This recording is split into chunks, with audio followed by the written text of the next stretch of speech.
Hello, everyone, and welcome back to Castle Mac. Within these hallowed, real brick walls, friends and family come together for round-the-table D&D. We welcome you, internet pals and ne'er-do-wells, to join us for the continuation of our Waterdeep Dragon Heist campaign. Where last we saw our heroes, they were hot on the trail of Floon. You all done texting over there, Lydia? I was tweeting. Oh, okay. They were hot on the trail of Floon, hired by Volothamp Gedard himself. They discovered that he and Renaer Neverember were secret lovers, meeting in the seediest locales of the dock ward so as to disguise the fact that Renaer was cavorting with the peasantry. Both were ambushed and taken by Zentarum agents. By the time the party discovered the warehouse where they were being held, Xanathar Guild agents struck at the warehouse and murdered the Zentarum there. In a case of mistaken identities, the Xanathar Guild took Floon into the depths of the sewers, believing him to be Neverember, and thus leaving Neverember behind with their C team. Now the party have left the crime scene, leaving it to Captain Staggart and Neverember to sort out. And what do they do next? I leave it to you, my friends. Can I point out that, Sean, it looks like your ears are, like, super long, because you can still see your earlobes. No, because I've got the highest. He's a high elf, they're like... You know what they say, the longer the ear, the closer to heaven. Yeah. Oh, hell in my case, my dear. Alright, let's get rolling. Rolling up. You all are in the streets of the dock ward. What time of day is it? I was just getting ready to ask you that. I think it's probably on like noon. Yeah, it was. We left for this after breakfast. Yeah, it was pretty early in the day. We saw the dead people in the street, and then we basically went straight to the warehouse. We saw the dead people in the street. Tomas the dumbass. We talked to Warble Garble. Yep, you talked to Zoblob. Blob. Warble Garble.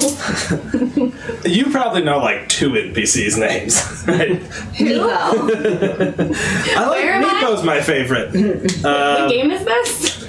Okay, so what do you all do? We're gonna call it about 1 o'clock after everything 1 got a.m.? taken care of. No. PM. It's 1 p.m. It's just past high sun, as they call it here in Waterdeep, and the city is alive all around you. You can hear the shouts all the way from the harbor just to the west of where you're at. You can still see the tall sails of ships that are coming in and going and at harbor and everything.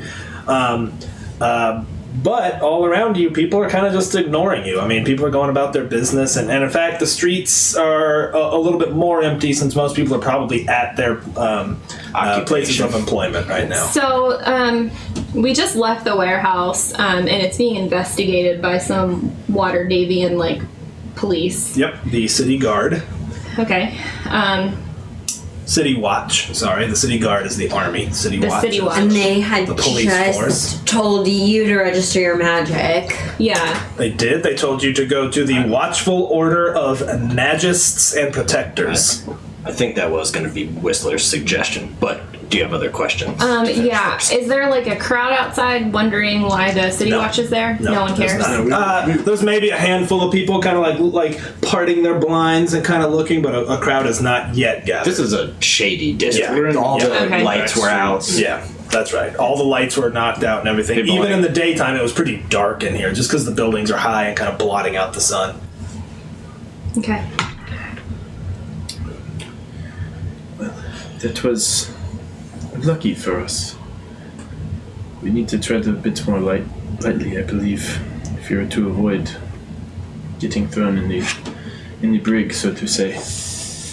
Yes, it is quite a crime to kill anybody here. Plus, killing is such a short-term solution to a long-term problem. I'm sorry about my hands. We cannot It's quite simply alright. throw them in the ocean. My hands? Well, no, the bodies. It's a little bit harder to hide them. I found it to be magnificent magic, so please know that I'm deeply impressed. However, practically, we can't go burning everybody.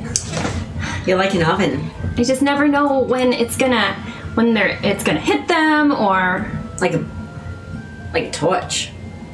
a lantern. Like sometimes it doesn't, and sometimes it doesn't do it as much. And those, they must have just been like, They were ready to fall. After Like, a little knockout okay. bang bang from Hyderion, they were nearly gone. I didn't mean it. I don't think the city guard cares much for intent, however. No. Do I need to register my hands? Yes. I think we should do that immediately. Frankly, before word of anybody being burned gets out too far. Slip in before. Not that I think. I believe. Oh, bless you, Nami. May the gods bless You you. don't feel that. May all of the gods divinely The bless pantheon. Do you thy think we nasal have enough cavities. time? What about Flume? Are you ready to descend into the sewers into a complete criminal gang's hideout right now? If so, I admire your bravery. I don't think I'm ready for that. Oh, Nor do I. okay. I was going to say as ready as we'll ever be, but I think we should speak to Rainier as he said first. I don't think I'll ever be ready. Rainier did not say that. He said he'll meet up with you when he kind of alluded, he's like, when the job's done, I'll meet you at the yawning portal. Oh, I thought it was me. I think he later. assumed. I'm sorry. I think he assumed you guys were going to go solve it now, but that doesn't mean you have to. But I think that was his intent. Was All like, right. I'll see you all at the yawning portal. I misunderstood that. She can feel my Okay, sneeze. because he was like, you guys have business to tend to. I'll see you at the yawning portal. All right, then let me think about Yeah. that for I a think moment it here. would be best for us to strike during the day. These criminal sects seem to be more active in the evenings. That's where the men earlier were murdered. I think it would be best if we maybe tried to go now, when maybe they're less active. I don't disagree with that tactical assessment. I'm afraid I don't know that I have the most powerful magics at my fingertips right at the moment, but I'll make do. It's a little easier to lurk along in the shadows when it's dark. It should be dark in the sewers, though. True. Wait, are we going now? We are weighing the pros and cons of a tactical strike. We could go shortly. I just don't know if I'm ready for that. I just killed 2 people. I know that brings your body count to 3 since you've left the Feywild. It's quite impressive. I don't know. I don't know if I need all this power.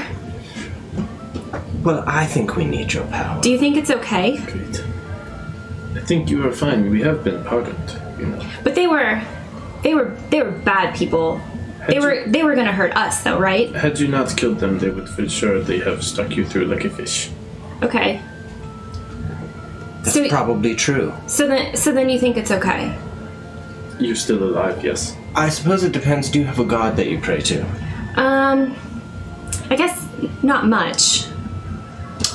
I think you would certainly pay homage to Corlan Larathian. Oh, yeah. I think the Eladrin are very close to the entity of Corlan. Right. Yeah, 100%. But I also don't think I'm like an active. Nah. I wanted to get out of the Feywild, so I Yeah. don't think Probably I- took too much concentration and attention to yeah, that's cool. like I went to school and like read the text and I was like, cool, Yeah. recess. you could recite the songs you needed. Or like just kind of move your mouth. Everyone else is singing. Like, Well, I have no issue with it. Some people are devout to a religion, and religions are based on rules, I'm afraid. Enid, it's Kobold Eat Kobold world out there. It is a kobold eat kobold world. They do eat each other. I've never seen one. Can they talk? Can they talk like us? I mean, not as well as me, but yes, they can speak to each other and communicate. It sounds more like If you were to put a bunch of coins and rocks in your mouth and chomp them up and down, that's what kobolds sound like. I think you would think about that like really hard. I'd love to see one. If we were to take a breather and strike at a later hour, would you all feel more up to it? Because technically, if if it is in the sewers and they are more active at night, they could be off doing other things. But if they hide in the sewers during the day, then it might be less at night. We're also assuming that they do more during the night or the day, when really we have no idea. I don't know much about this kind of thing. I'm just happy to be here with you. I mean, the activity we just saw earlier today took place in the middle of the day.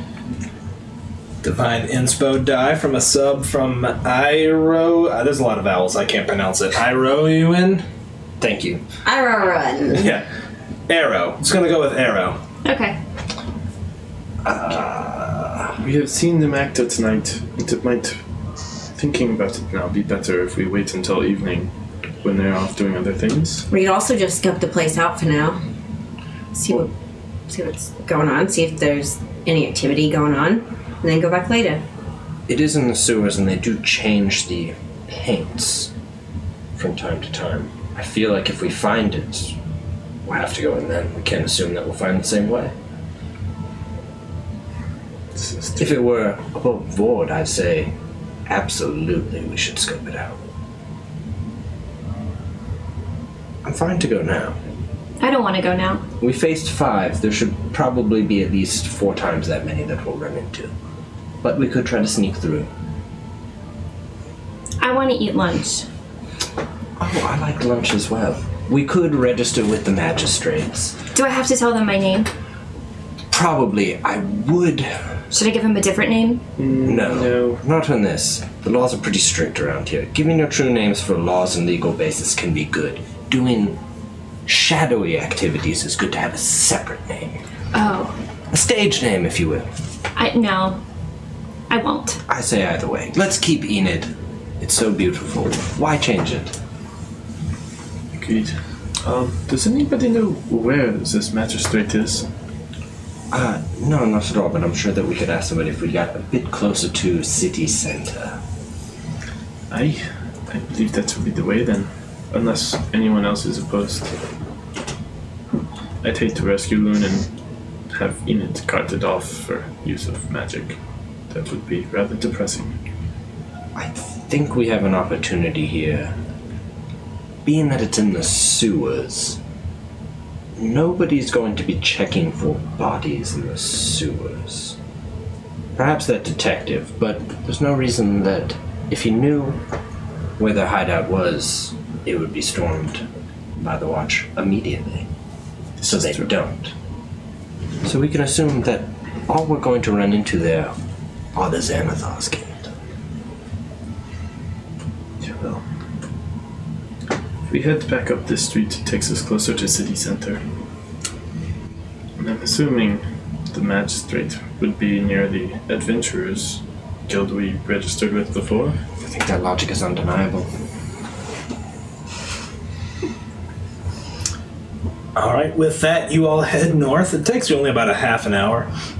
You slowly transition from the dock ward into what you have now known to be the castle ward. It's clearly a much nicer, just nicer everything. Nicer facades on the buildings. The streets are cleaner. In fact, as you're there, you see some street sweepers kind of cleaning up, and you see what seem to be guild members walking behind some of the carriages, sweeping up the dung from the horses, and just in general keeping everything much cleaner. People are dressed nicer. You're not seeing any of the same seedy, inns and taverns that are almost tucked away in alleys. Everything's much more bright. Things are whitewashed in some cases. It's clearly a place of commerce and of government. And in fact, it doesn't take you long to identify several magistrate offices. And almost without even looking for it, you spot a seal, and it's like a shield held up, and it's got a hand with a flame in it. And you can clearly see that there's some gold etching within the brick that's been sort of gilded, I guess. It says the Watchful Order. Before we go in, Enid, though I love your honesty, I don't know that we should give up that we've killed people so far, or what magic we've done so to do it, if at all possible. Will they ask me things like that? Are they going to be tricky? They could be. Enid, I will register with you, for I can also control fog. it is part of my people, and if it helps to have a friend beside you. But you know magic. I know magic indeed. Are you going to tell them? Oh, yes. You should tell them. Absolutely. Are you going to give them your real name? My real name is what everybody understands it to be, I suppose. This is the name I've chosen. Nobody knows my real name. Come, Edith. We will go. All right, you enter in, and you open these big wooden doors into a polished marble floor. And in that marble floor is the green reflection of torches that are clearly burning with magical flame. It's green, and then as you go down the hall, they sort of each change hue just ever so slightly, so that at the end of the hall, they're sort of blue, and then as some further doors extend into what feels like maybe an impossibly long hallway, sort of cycle through the rainbow of colors, and again, each one is just a slightly different hue. You walk for what feels like it could be an eternity, or it could have been just a few moments, before you come to a small wooden desk with a single sheet of paper, and a young gnome man is sitting there. He's the chair is raised extremely high, and you can see a small ladder on the side of it for him to sit, and he is sitting at about eye level with you. And he looks up at you and he's like, "Do you have an appointment?" No, I'm afraid we don't, but we were told that registering was a pretty critical piece of staying here past a 10-day. Indeed, that is accurate. You were told good information. Welcome to the Order. Your duties essentially in the Order are to abide by the rules, and those rules are primarily that should Waterdeep come under any sort of attack, magical or otherwise, that you are ready and willing to defend as necessary with your abilities. After all, we've got plenty of men who are able to swing a sword, plenty of capable women as well, but magic, well, I may be a bit biased, but that's something extra special. And if you possess it, we need to know about it. Which of you? All of you? Magic users? Just the three of them. Just the three of us. Very good. So sorry. Must be difficult.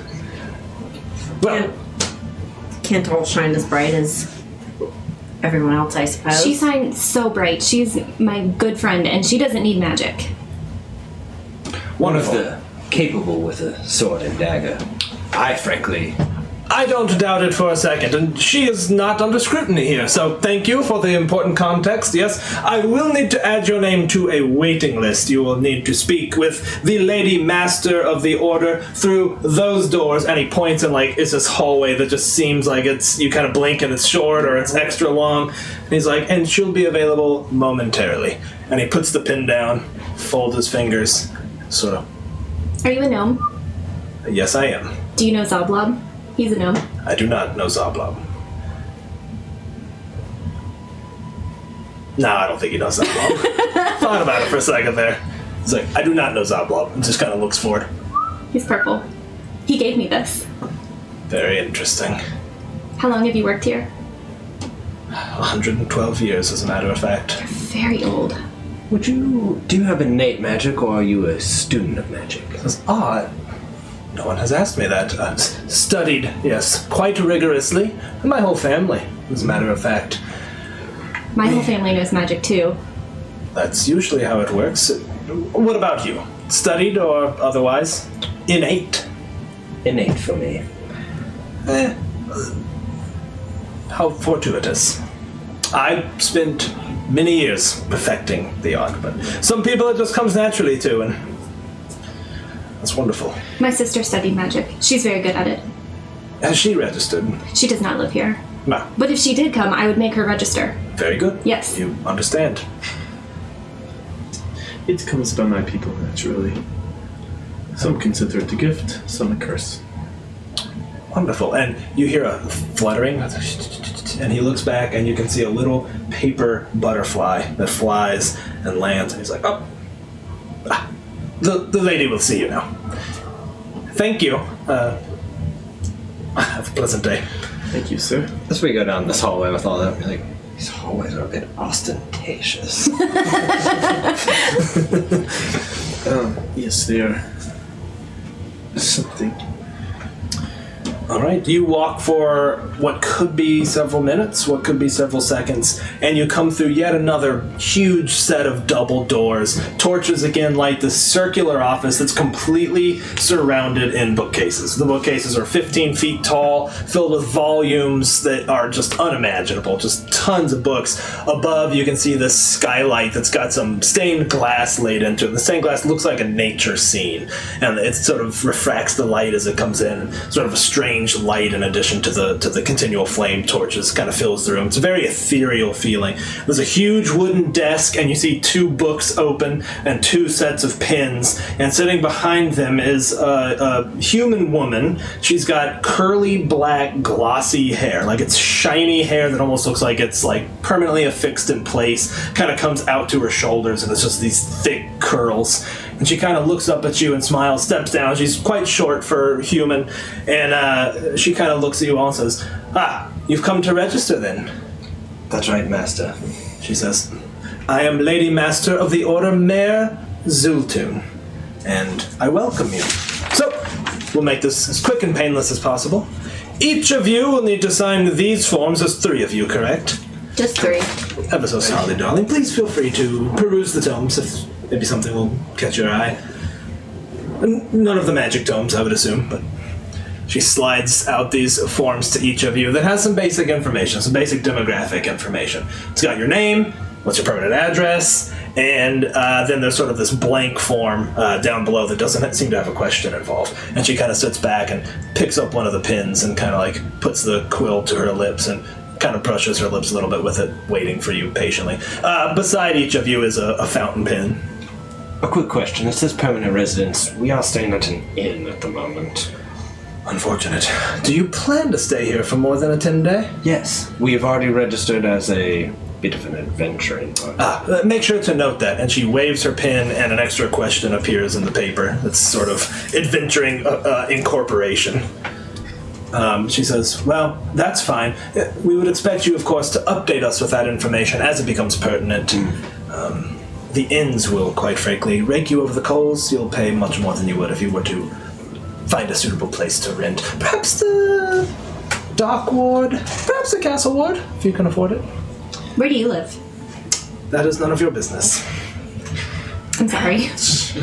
That's I'll fair enough. look around the magical tombs. What is in Cool. there? There's books on every subject you could possibly consider. And they're well organized enough such that, like, after the first 20 seconds, you're like, okay, cool. So if I want to look at anatomy, I'm going to go over here. If I want to look at, the history of Waterdeep, I'll go over here. So think about what you want to look at. We'll come back to Already it. know. Okay. All right. We'll come back. Okay, yeah, we'll come right back to it.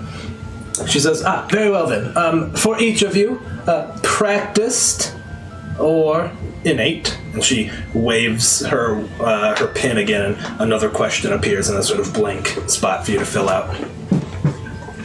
Innate. I both have innate, but I'm also studied.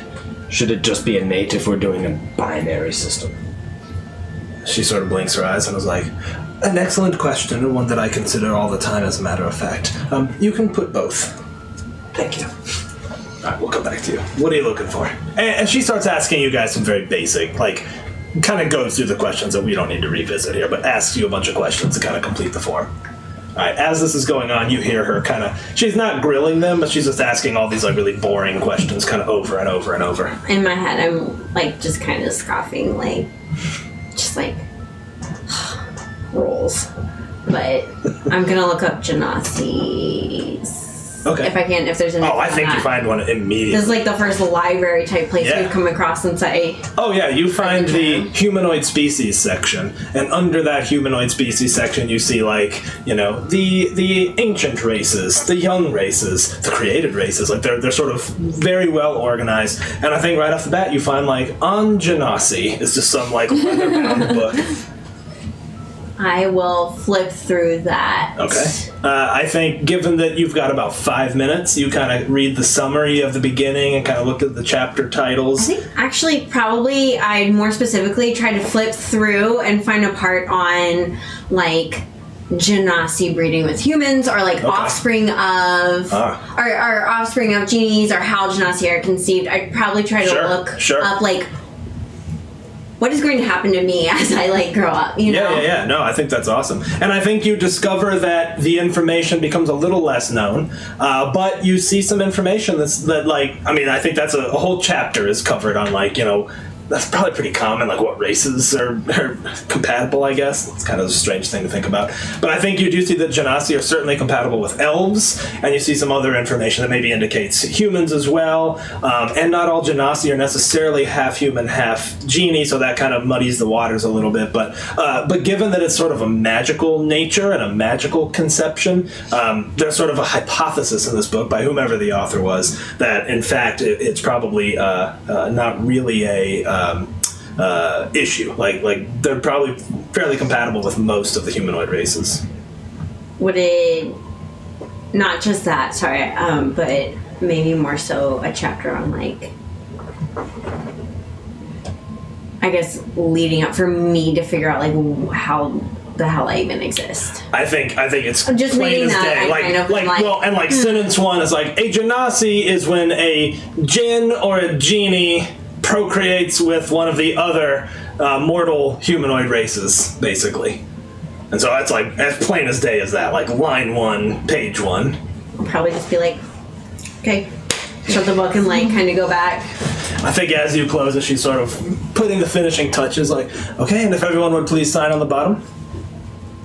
I think that being from the Feywild, Enid has, like, you wouldn't expect it, but, like, super beautiful penmanship. Oh yeah, like just flowing script. Hadarian has webbed fingers. It's a little hard for him to read. Whistler's looks like an autograph. It absolutely looks like an autograph. And she's like, okay, very well. Then I will give you your writ of acceptance and the rules and guidelines to follow. And of course, there is the matter about the payment. 1 gold piece now, and it will be 1 gold piece per year to maintain your membership in the guild. That's modest. So I thought so. So it's a group, like a group of friends who all do magic. We have certainly guild meetups. Oh. We have networking events, yes, where you can learn some of the latest research that's been going on. Absolutely.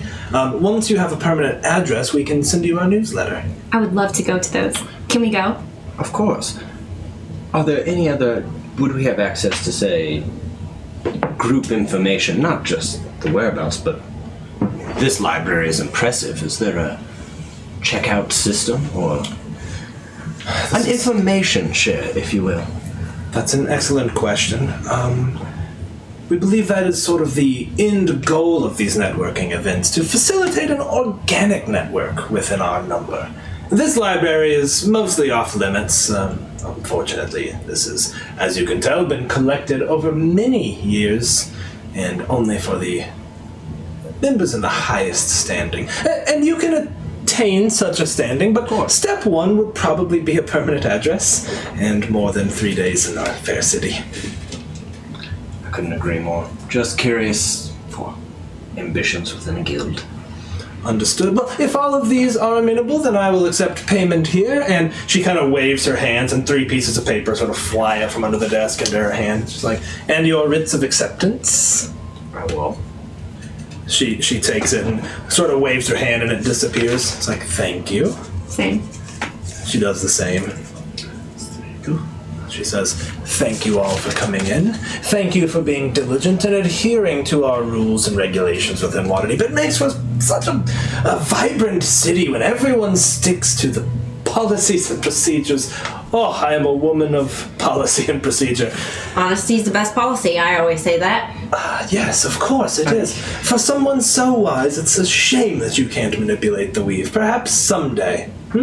Maybe. Chooses friends. I'm a bit naturally... Oh, no, go on. Onward, my friend.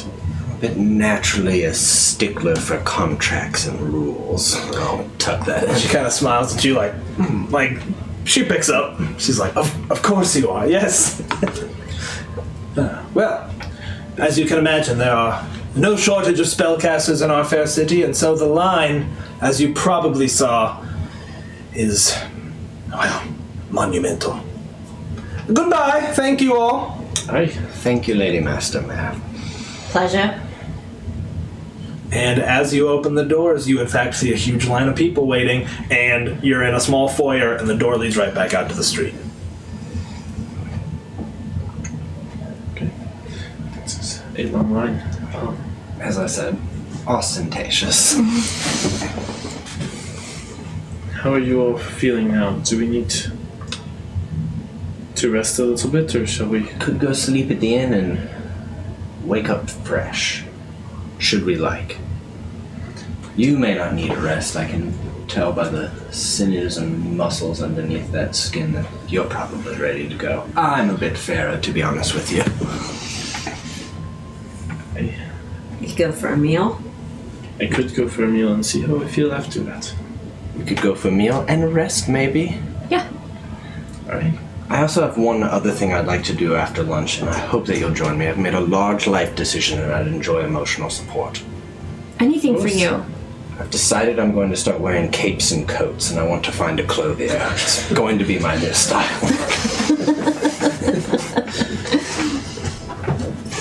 Great. I love it. All right, you all make your way back to the yawning portal. In fact, it is right on the border of the dock ward and the castle ward, so you're really just like 5 minutes away. You make your way there, and it's pretty busy, fairly bustling. You come in and you see 3 people of note. You see Dernan again; he's back on shift. No longer is it Shaylee, who was the sort of morning shift. She is gone. You see Yagra sitting in the back. She's got a chair leaned up against the wall, and she's kind of like, she's got almost like a pool cue looking thing, and she's polishing one of her tusks, like just kind of making it look nice and sharp. And then you also see Volo is there again, sitting at an empty table with his stack of books. Well, I think we know who Enid's going to go lunch with. And you all come in, and he looks up and he's like, "Oh, my friends! See? How goes your investigation? Have you found the boy?" We've got a good lead. Lead is good. Lead is good. it is good. Unfortunately, we do need to recoup ourselves before we pursue the lead. Oh, I'm terribly sorry. Are you hurt? Is it a criminal element that he's fallen into? I feel like speaking about details out in public isn't the best, He's like, "Of course. Tell me he's at least all right. To the best of your knowledge, please." to the best of my knowledge. To the best of our knowledge, I doubt he's been harmed. Wonderful. Wonderful. Are beholders in Volo's guide? No, they're in. Actually, I think they are. I think they're detailed pretty exclusive. I'm just gonna hand you Volo's guide because I can't remember what is and isn't. Tight. You're the one asking about it. So here, you have it. You own this book in character. I think beholders are. I think they might they are. only be in For the chapter monster one. manual. Okay, chapter 1. Chapter 1. What Volo. else says? We saw a beholder. He's just sort of like, oh, It was stuffed. I took notes for you. wonderful. Would you like to go over them? Maybe not at present, but when all of this affair is wrapped up, of course I would. I've been taking notes for Oh, you. you're talking about Zoblobs, aren't you? You know Zablob. I do. You know, that beholder was once the Xanathar. I don't know when, long time ago. Mm-hmm. Still, pretty He impressive. told me. I met him. Wonderful. He is an interesting He gave fellow. me this. They're very It looks close like friends. me. Not It quite does gave. look We like did you. pay for it. A bit of a gift, I understand. He has to keep his shop running. Sure, yes. Bit of quid pro quo, I suppose. I told him that we were friends. Wonderful. Yeah, they're walk up to the bar and get food at this point. Yeah, you guys kind of are like scooching away. Perhaps Enid can apprise you with very little detail on our progress. While we do other things like eat. All right, at least the two of you like back into the bushes to get away. What do you do? I'm going to eat. Okay, all right. So the three of you make your way to the front, and you see Dernan there. He's like, "Well met. How's it going today?" It's going okay. We've had good days and bad days, and today is a day. All right. Yes, a bit more. Bit dry. Aye, well, I can help with that. Ales around? Bit of the stew left from last night, haven't quite. Lovely. I was just going to ask if you had a stew or a soup. Something hearty. Good, of course. Pot roast for tonight. Shaylee put it in before she left. Should be wonderful. One of my favorites. For now, stew and ale. And one for your friend as well. And you look over and Volo's got his hand in his cheek. And Enid's gesticulating kind of wildly. Volo, I saw in your book you have kobolds. My friends told me. My friends told me. We were talking about kobolds. We're like, there's an expression. Did you know? I wrote a note in here that it sounds like they have coins in their mouth when they talk. He's just sort of like, And one for her as well. Of course. Yes. Darian, could you maybe wait for our food and just stand here looking like your good-looking self? I'm wondering if Nami and I could have a moment to go speak to our friend over there. Aye. To Yagra. I will wait for you and the captain's food, yes? Cool. You two, or you kind of lean against the bar. You keep talking to Volo. It's a very one-sided conversation. I don't think we need to visit it unless there's anything really specific you want to cover. Otherwise, I think you're just hype. You're hyping it up, right? Oh man, yeah, he's my best friend. Yeah. And the two of you show up, and Yagra's kind of sitting there, and she's polishing her tusk. She's like, well met. Well met, Yagra. She kind of plops down and puts this I don't know, it's almost like a whetstone, and she like polished into there's an inverted cone in it, and she puts it on the table. May we sit? She's like, I think you're into that at least. Thank you. Nami and I have come across some information you may want to know. Oh yeah. We've been looking into a bit of a missing persons case, not important who. It took us to the Zentarum Recruiting Center. Candle Lane one or another one? Candle Lane one. We expected to go in and ask a few questions and inquire, but what we found there... A bunch of knobs.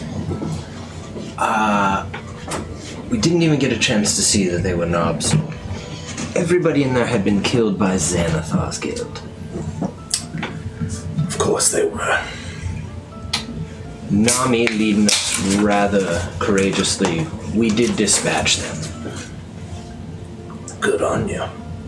If you got something against them, or you interested in assisting as you may be able to, I might be able to find some coin in it for you. I like to keep to myself. Fair enough. Watch after my own ass. Well, we don't force anyone to join. But not opposed to... I'm not opposed to helping out if it works in both of our favors.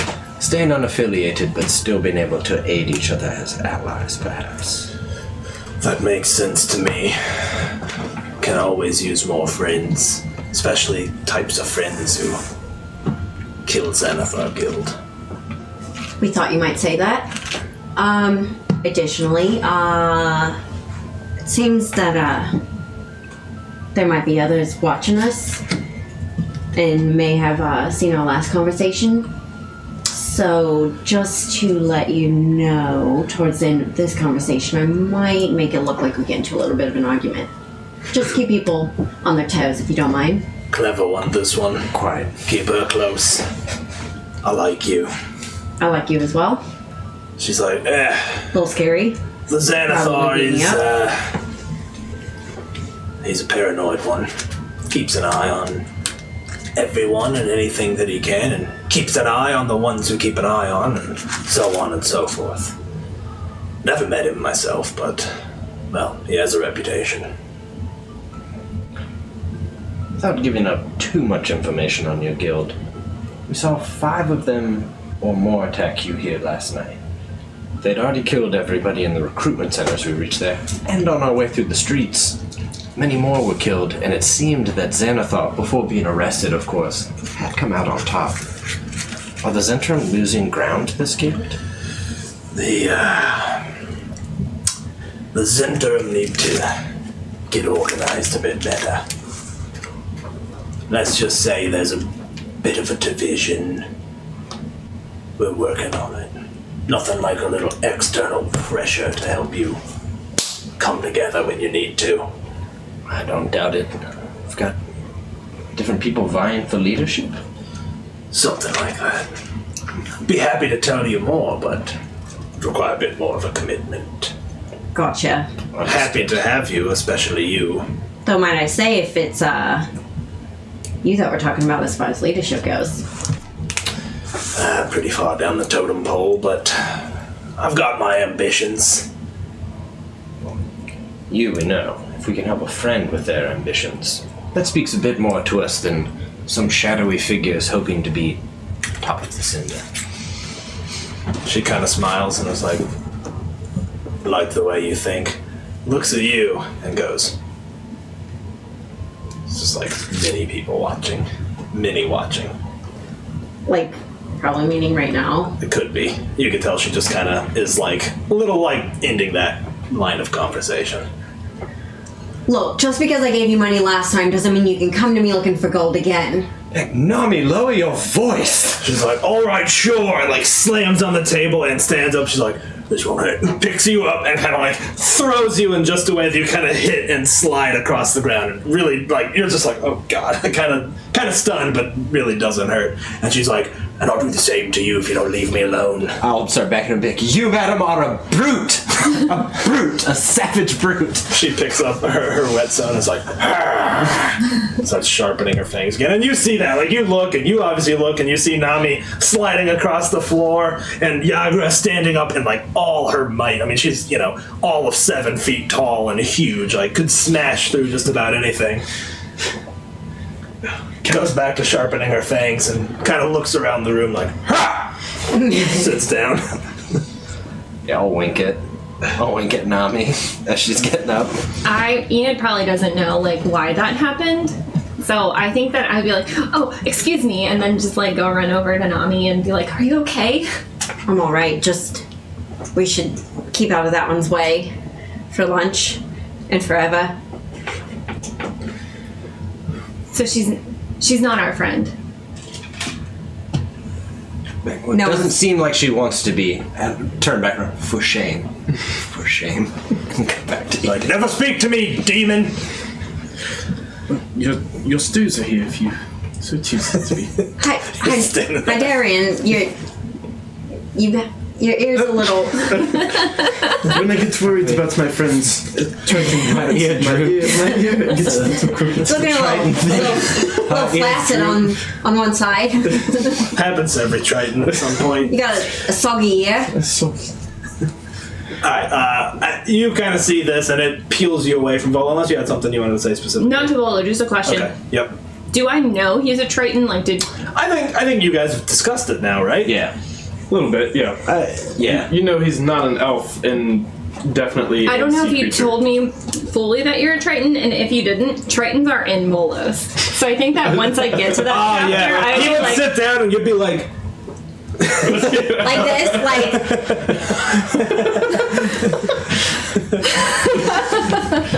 like maybe almost like Before I tell him, I'm going to start taking notes about his habits. ear flops on the soggy left. ear. The academic magician reading Volos is like looking at things like hubba. I think I would like go to Volo like, I think he's a Triton. He's like, he is very astute. I've taken some notes. Wonderful. I can't wait to read them. I'll mail them in. Perfect. Oh, well, I have an appointment elsewhere. Thanks for cleaning up all What this time stuff. are you coming back? Haven't the idea. Do you Well, think... are you here for the next few nights? Yeah, are you? Yeah, perhaps. We'll see. I have to converse with, of course, my secretary, my administrative assistant. Yes. All your other friends, but when you come back, will you let the bartender know what times you're going to be here so I can see you too? I will do that, yes. They'll tell me. Thank you. If you all would leave a note with Dernan on the outcome of our little Yes, of course. business, Like, as he's trying to leave, I think I try to give him a hug. He does the old like side hug. Yeah, like you try to go the full in, and he's like, oh, all right. He's like this. Goodbye, Enid, whatever. I deserve that. I have so many E names. You love E. Captain, While that's going on, I'm just gonna. I was thinking, would the boat be considered a permanent residence?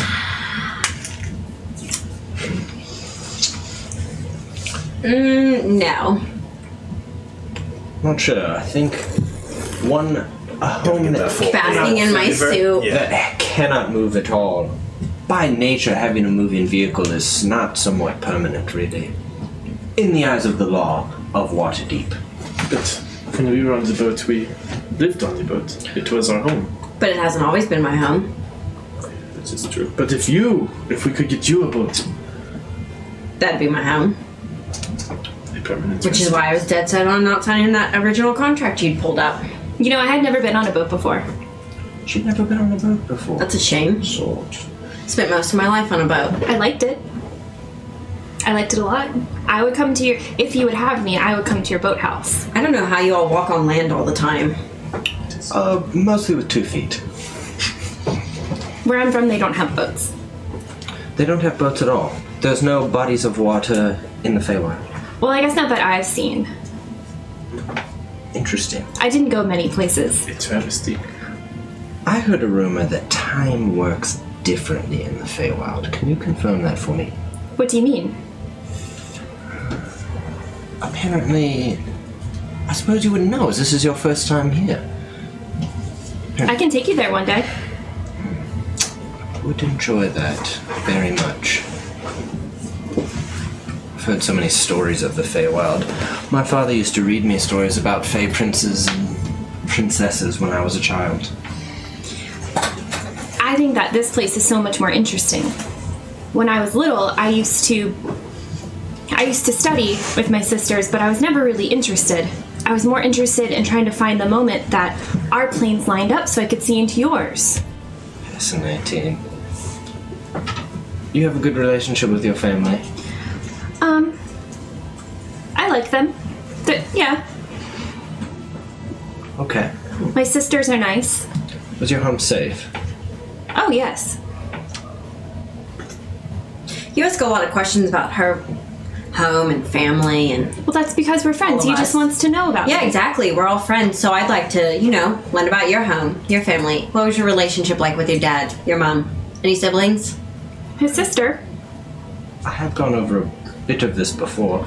A little bit, loosely. I recite everything that he said. I'll fill in a bit more details and we'll go back from the start. Clearly I wasn't as important to her as she was to me. I'm not listening. Well, I did not know my mother. Sometimes parents, when they mate with other humanoid species, are not the kindest. But That strikes a chord. Especially after just reading that Just and read never it. even thinking of it at all. Yep. I mean, yeah, he definitely. I'm like, Did it that on was a bit purpose. of a scorpion sting. But my father was a king. Mostly ceremonial at this point. It's a land between Tethir and Om. I don't know if you're familiar with it. Are a lot of people there blue? No, actually, very few. Is your sister blue? No, not at all. My sister's technically a half-sister. I have 2. They're all human. My father later married another woman, my stepmother. Is your father blue? My father's dead now, but he was not. I'm sorry. It's okay. For the most part, our nobility has sort of lived a charmed life. Very few tragedies, outside of the death of my father. you consider it a tragedy?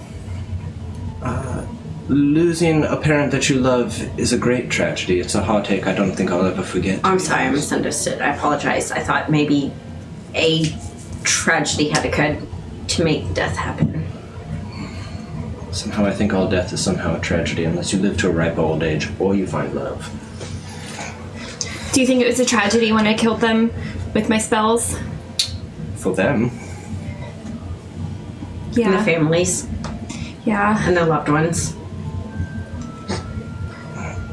I wouldn't concentrate. I'm sure they didn't have any children. They made their choices as we make ours. But I came here. My mother... I'll go ahead and be honest with all of you since you're my closest and dearest friends. My mother tricked my father. Much of nobility, in fact, this comes into play here with our friend Rainier and Floon, is expected to marry other nobility. Marriages are arranged and more political than anything else. Love takes a bit of a backseat. And we're not supposed to marry anything else but other nobility. And sometimes you can cause to break out of a political union. My mother runs a different empire. And she was setting up a political union, though she had no love for my father. So I escaped. I abdicated the throne to my sister Sorsha, who was frankly already being better prepared by my father to rule anyway. I was a bit of a handful. I see. A bit. Right. She's lovely, though. Her beauty is unparalleled. Her mind is sharper than the end of a sword. She is strong. Do you think I can meet her one day? Oh, I hope so. Do you think she would like me? Most certainly. She heard the same stories as I did as a child of Fey princesses. I think she would be giddy to meet you. I would love to meet her. I have no family for anyone to meet. I thought he was your family. Closest thing I've got, longest person I've known for the longest time. Not the longest person I've known, though you are a little tall. Yes, I hope I it's the consider- longest person I've ever known.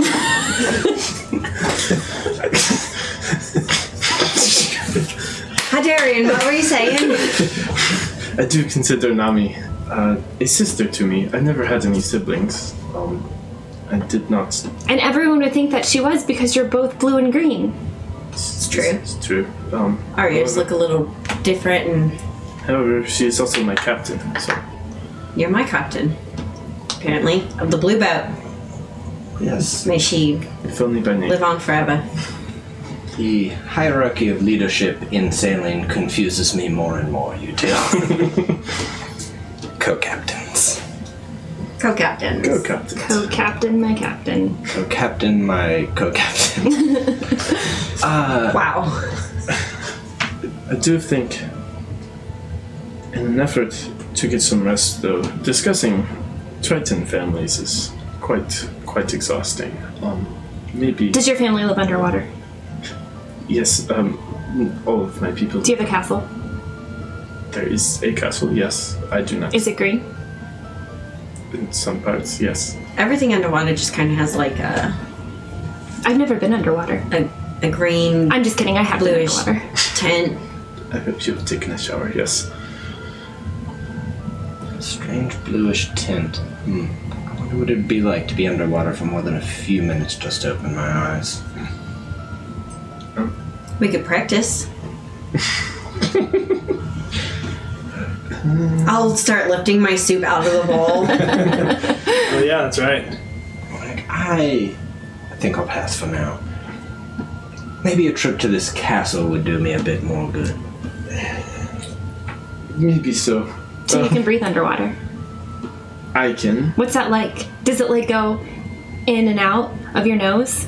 It is like breathing in air just underwater. It does not change. Does it switch immediately, though, to take in? So your first suck in of water, are you immediately breathing, or is there a moment where you feel like you're choking and dying and your life flashes before your eyes? There is no choke. You just walk straight in, continue to breathe, and go about your day. Yeah. That's wonderful. Though I suppose you and I do it a little differently. Tritons tend to do most things in life a little bit differently. I've heard that there's potions that you can take and you can breathe underwater. That there are. Maybe we could get some. Yeah, and then we could go to his castle. We can meet his family. Not my castle. Do you think that they would like me? They like most people, I would assume, but they were busy growing up. Very busy. Do you feel that you were neglected? Oh no, it's because of my parents I'm here. Really? My parents are probably so mad that I'm here. Are they? I didn't tell them I was coming.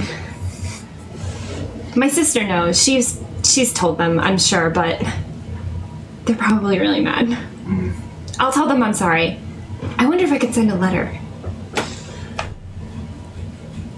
You would know better than I would. Maybe Volo would know. I was just about to suggest, I think Bolo would have the answer for you. That would be the person to ask, most certainly. That we know immediately. I do think it is time I take a rest, though. I do need my wits about me if we are going to crawl these sewers. That's true.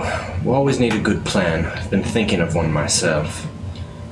I bet it's a great plan. I think so. Step 1, Hydera and I get undressed. Not necessary to descend into these sewers, unfortunately. There are a good other number of steps to this plan if you want to hear them. You would love it. Here, just take my inspiration. Your plan confuses me a little, Whistler, and we will revisit on a later day, maybe. We do need to find the sewer. We cannot just descend wherever we feel, I assume. I think we can. They told us where the markings were. They would expect that at any point, I imagine they would need to escape to the sewer to be able to find their way back. They're certainly not doing all their dirty deeds in the same place. So even idiots like the ones we experienced should be able to make it back to Alea. So I'm fairly certain that we should be fine. I believe you are right. Criminals tend to leave secret markings around so that they know where to meet up. It is not the same as assaulting a castle or something. It confuses me. Yes, I will turn in now, however. I did take quite a beating from those idiots. They still hit very hard. They did a crossbow wound. I don't feel so bad now because they hurt my friends. They harmed your loved ones, of course. My loved ones. All right. I mean- Darian turns in. Sorry, go ahead. I was just gonna give them both a hug. Nice. Just the Oh, he would hug back. So Hydarian turns in. Is Whistler going cape shopping? Yes. And is anyone joining Whistler on his cape escapade? Joining on the cape escapade? I'll go out with them. I'll see where I end up. It won't take The long. capescapade. Cape. That's It's just a bit of a caper. I was beaten. All right. You find a place called Capes, Cowls, and Things. Bed, bath, and capes. Yeah. Capes, Cowls, and Beyond. Bloodbath and beyond. Like, after traveling so far, this is the true beauty of a metropolitan center. I mean, again, there is literally anything you ever want to find, you will find. And you step in, Oh my god. and again, you see a gnome. Gnomes seem to be kind of have cornered the both Mercantile. bureaucratic and mercantile. Real quick, can Yep. I just say that if anyone goes back and plays Curse of Strahd, can someone please make a shop called Vishtani Secrets? Oh, that's pretty good. I just had to get that out I of wish my it was head. there.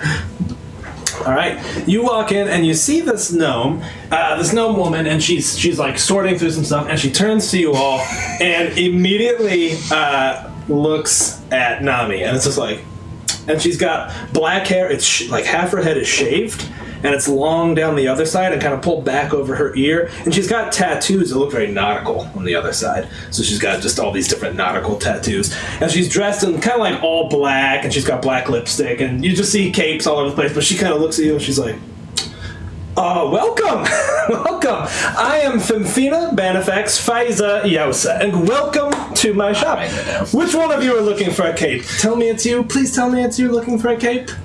It's not me yet, but it could be me. She's like, wonderful. You're the very vision of a... forgive me. Come on, let's look and see what capes could fit you, perhaps. Like, the one looking for a cape. She's grabbing I'm afraid her hand. it's me, darling. She's like, oh, very well. Well, But maybe this one too. Do you know Zoblob? I do know Zablob's shop. Yes, he occasionally buys purple capes from me. I was going to ask if you had purple capes. I have capes for all seasons and all skin tones. When you gave him a cape, was it very small? A very small purple cape? Well, it was gnome size. I'd like to think we're not small necessarily, that others are large. I'm medium. Fair enough. You seem to Do you be. have medium capes? I have capes of all manner, all sizes. A medium purple cape?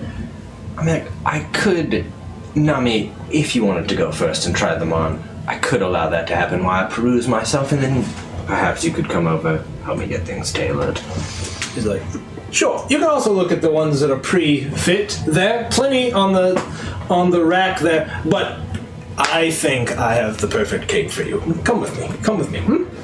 And she takes Never you. won a cape before. She takes you to like circular mirrors and the little stand. She comes out with all these different types of capes. She's just trying a lot. I mean, I don't think any of them are necessarily speaking to you, unless Nami was particularly looking for a cape. But she starts asking you some questions, largely about sailing. She's like, you have the bearing of a sailor about you, am I right? Of course. Me too. We share that background. Kind of interesting, really. Who have you sailed for? How long? When's the last time you've been out? What a question. You smell like the sea, so recently? All my life. Multiple captains, multiple ships. She's like, sure, me too, until I opened this place up. People here want capes, what can I say? I've never Interesting. dom on a ship, of course. What made you change your lifestyle like that? You know, I just got a bit tired of it. I spent 30 years on the sea, and was ready for a change of pace. My mother was a tailor, so I picked up things here and there, had some capital, saved it up. I didn't go drinking and whoring like the rest of them, so opened up a shop, and business has been absolutely billowing, I'll say. Don't take this the wrong way if you don't mind. Of course. I've just never met anyone that gave up the life that didn't give it up unwillingly. You know what I mean? I do know what you mean, yes. Plenty of wonderful memories. I certainly miss the sky at night. No lights around. Wonderful. Oh, yeah, it's been terrible around here. I still think about it when I fall asleep sometimes. But here I am, and here you are. And let me find a cape that suits you, won't you? I suppose that'd be fun to try out. She spends more time with her, and the two of you are essentially just neglected. I mean, I think... I mean, there are some solid capes. Yeah. I think I'd have an aside to Enid and be like... Thank you, Devin. Be like, well, it seems that the proprietor has found what she's looking for. A bit of a muse and beauty in Nami. I can help you find a cape. You absolutely can. I'll put my arm around and be like, you and I just outcasts, tossed away like the garbage. I'll be like, but we can find that bit. Oh, that's garish. Hearing that tossed away, I would just like. She's like, your friend seems moody. He likes when the attention's just kind of centered on him. Ah, well, I'm sure he gets it a lot, being a devil and all. I mean, also he's just beautiful. Look at him. I suppose so. I don't know. Tend to like the color blue and green. Green is my favorite color. Oh, I forgot to tell you that green is my favorite color. Wonderful. We'll find a green that matches your blue. I promise we'll make it nautical. It won't be... You seem like someone who likes to get her hands dirty, so we won't make it too garish, but... I think I have just the thing. And she goes back and comes out with a couple of different patterns and tries on some capes. You can decide if Nami likes one or not. I'm going to buy coats and capes, but I'm also going to buy the fixtures that go here because they're gonna be. Oh, yeah. So some of the coats he's gonna wear, with not his sleeves in them. So Yeah. So the sleeves are. Yeah. The little, Yeah. the So it's clasp, free like the chain with and the I have that. little. So I'm gonna have just a regular cape, one with like a small cowl on it that's short, and one that's a coat. All their various colors. That's all I'm buying. And I think you bring it up to check out, and she doesn't completely ignore it. She's like, those are excellent purchases. I made this for a noble, and he never showed back up. Who does that? May have been killed, actually. I try to keep my nose out of that sort of business. That's incredibly rude. Do you mind if I ask who that person is, just so we don't? Oh, his name. Sure. Let me try to remember. I want to buy a purple cape. Okay, yeah, you 100% do. It was Doran Ashglade, of course. Man about town. Handsome young man, or so they say. Never showed back up. Well, if we run into him, I am frankly going to tell him off a bit. Oh, no worries. His loss, your gain. It absolutely is. In fact, I hope he sees it and he just gets as jealous as he can be. Well, I did put some extra time into that one. It's triple stitched, so it should hold up to the adventuring life. It is an You've got that adventure right. in life. I also am a noble from the Alm area, so I do recognize quality, and this is quality. Oh, wonderful. Yes. I'm going to wear my purple cape to see Zoblob. Oh, he'll probably love that. I think so. Does this one have pockets? I can certainly sew some in for you very quickly. I can't wear anything without pockets, Of course. Give me a few moments. I'll put some in. Can you come back in 20 minutes? Yeah. I see no reason why we couldn't. She kind of folds them up. Takes your money, and I don't know, you each spend a gold piece or whatever you think is appropriate. Based on how fancy the cape is. I will have spent 4 Okay, gold. yeah, yours has gold thread in it and silks and everything. Mine is just super, it's probably like a dress-up child's cape. I think Whistler would have helped him. Like, if we go shorter, look at in the mirror. I'll be like, look at what that does. Cotton. Oh. All right. You return a few moments later. She's sewn in some pockets on the side and some on the outside that kind of disappear into the pattern, so they look pretty nice. Seems happy to have served you all, and you all make your way with your brand new capes. Oh. What ship did you sail on again? Sorry, just Raven. I just feel so rude not asking. Yeah, I know you do. Yeah, in those 20 minutes, I think he would buy a couple other clothes. Obviously, realizing that even his nice shirt has a crossbow bolt and blood soaked through it. Probably time to buy it. And she has some other shirts and stuff like that. She says, yes, well, I was on the Leamington, built right here in Waterdeep. Heard of us? Pretty 3-masted galleon.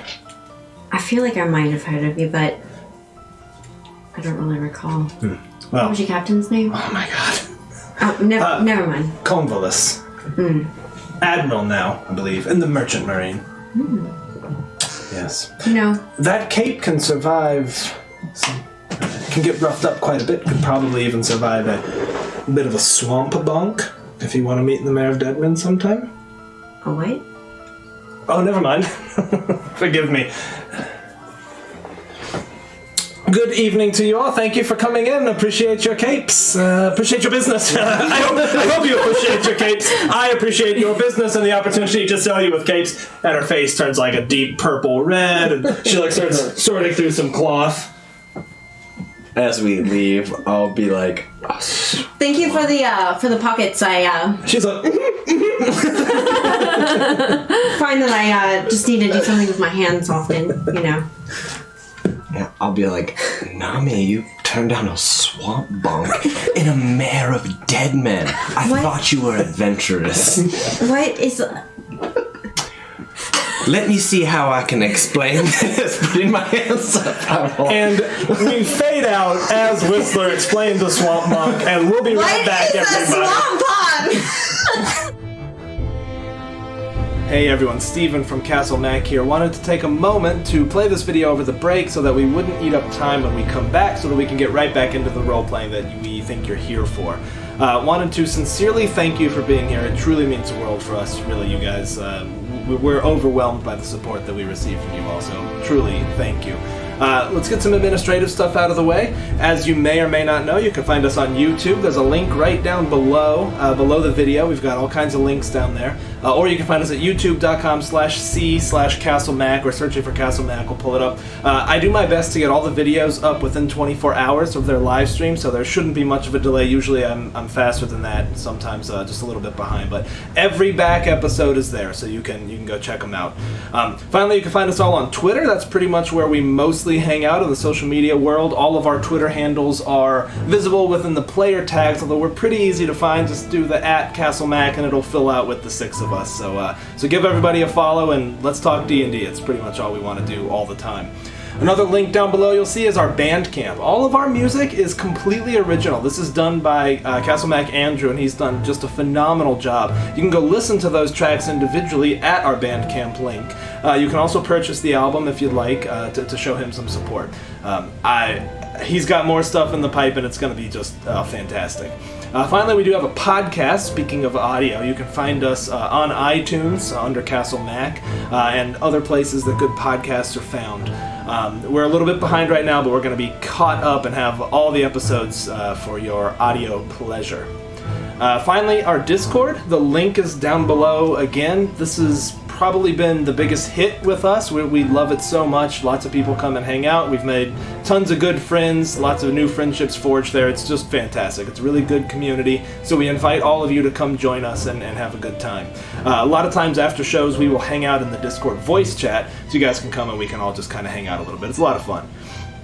Finally, let's talk about Divine Inspiration. As you've probably seen by now, every 500 bits or subscription equivalent earns our players a divine reroll. We think this is a really fun way of letting the viewers sort of act like they're the gods of the realm. They can subtly guide the actions of the players, whether it's, guiding an arrow or moving a shield over just a hair. So we really appreciate that. That is the immediate tangible benefit, but do want to talk about, what we do with those bits. We reinvest absolutely every dime we make into the stream, and you can look back at some of our older YouTube videos and see in a very short time we've come a long way. We really use that to pay for art. We've done tons of artist commissions, from overlays to character artwork, and we will continue to do so. We think artists make this community incredibly vibrant and bring visuals to life. I don't think any of this works without some of the wonderful art that people have done, and also equipment. As you probably know by now, if you spend any time with us, we have been making huge improvements to our audio, and that is really our number one focus right now. So we are saving up for a comprehensive audio equipment overhaul. Both Andrew and I have some background in recording, and we are really hoping to make that leaps and bounds better than what it is right now. We're really making do. It's challenging to mic a room full of people with broad dynamics, from whispers to shouts when people roll 20s. So we are being very thoughtful, and we're really focused on making that as absolutely amazing as we possibly can. And so you all are helping us with that. Every time you donate even a single bit, we really, truly appreciate it. Okay, let's get back to the break. We'll see you guys in just a few minutes. Thank you again for being here. It honestly means the world to us. So we'll see you soon.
And welcome back, everybody.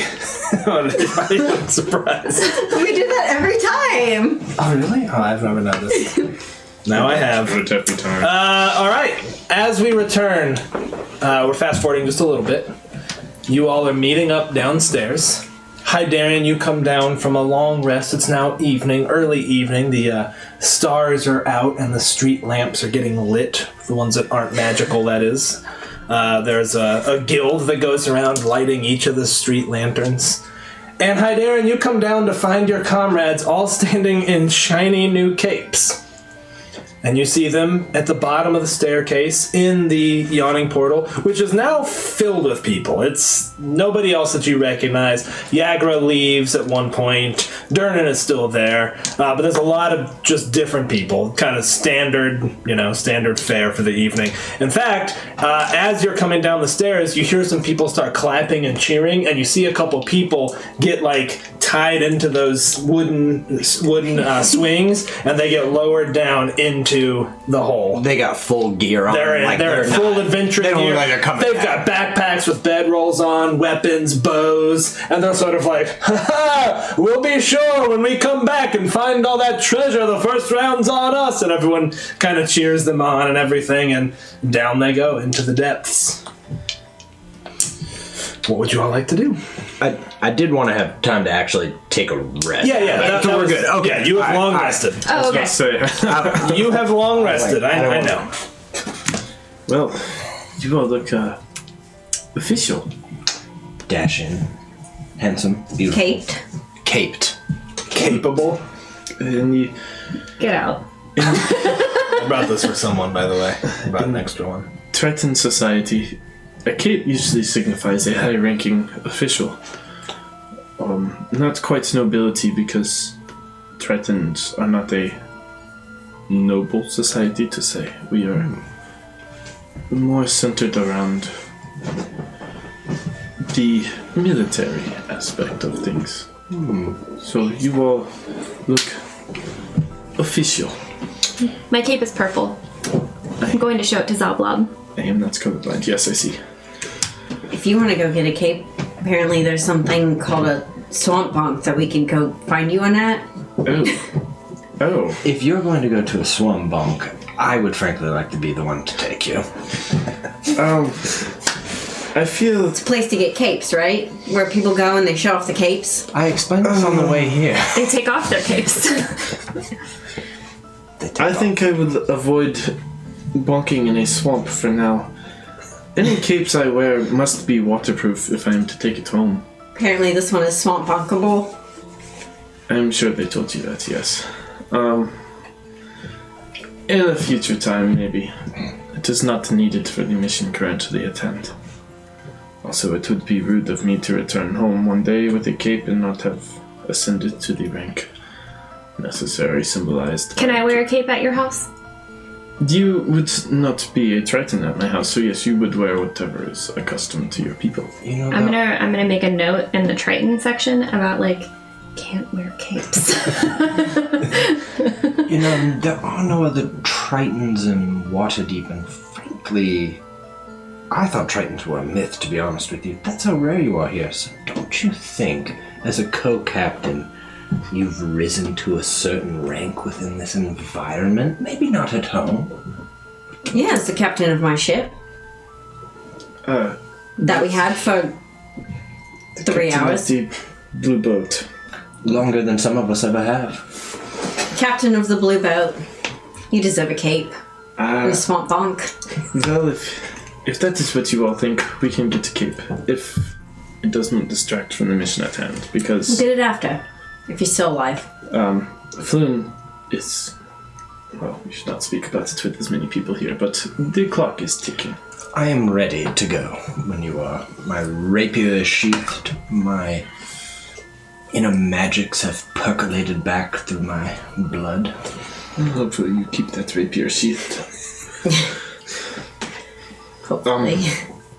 Yes, we must descend into the sewers now. I hope there's... Where did Floon stay behind with the city watch? No, Floon is... Rainier did, yes. Raynor, I'm sorry, we're looking for Floon, yes. Of course. Back. That's why I brought the heavy-duty coat. I don't want to ruin the other ones. Of course. Well, I am ready. I am rested. And hopefully my aim seems a little true. Alright, let's go. All right, what do you all do? Go.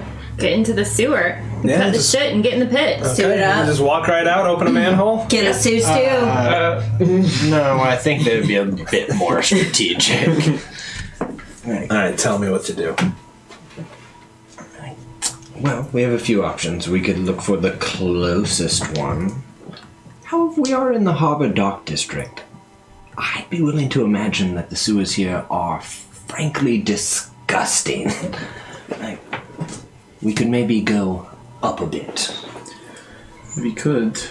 What's in a sewer? Waste. Excrement, water, mostly excrement, probably giant rats. Why? Okay. Have you changed your... Did you change your season over the long rest? Oh, no, I'm not going to. Okay. Do elves shit? Yes. They don't fart though. Anyways, From what I've known, they do. we should not descend on a main street. That would raise some questions, I believe. So the most secluded spot, we'll just hop into the tunnels full of excrement. I suppose any will do. How deep do you think the excrement and piss is? You know, I can honestly say out of all of my myriad experiences, I've never once descended into a sewer. So frankly, your guess is as good as mine. Before we go in, do you mind if we make a quick stop? No? I want to find the nearest candle maker. Okay. I think you find a cart. It takes probably a good 20 minutes, but you find like sort of, there's a bunch of little different markets, and you know, clearly the candle makers would be up a little later than everyone else. And so you see, I think kind of an old man, he's kind of hunchbacked a little bit, and he's pushing a little cart, and he's got a bunch of different candles in there. I would keep looking on to find an actual shop. Okay. Roll survival.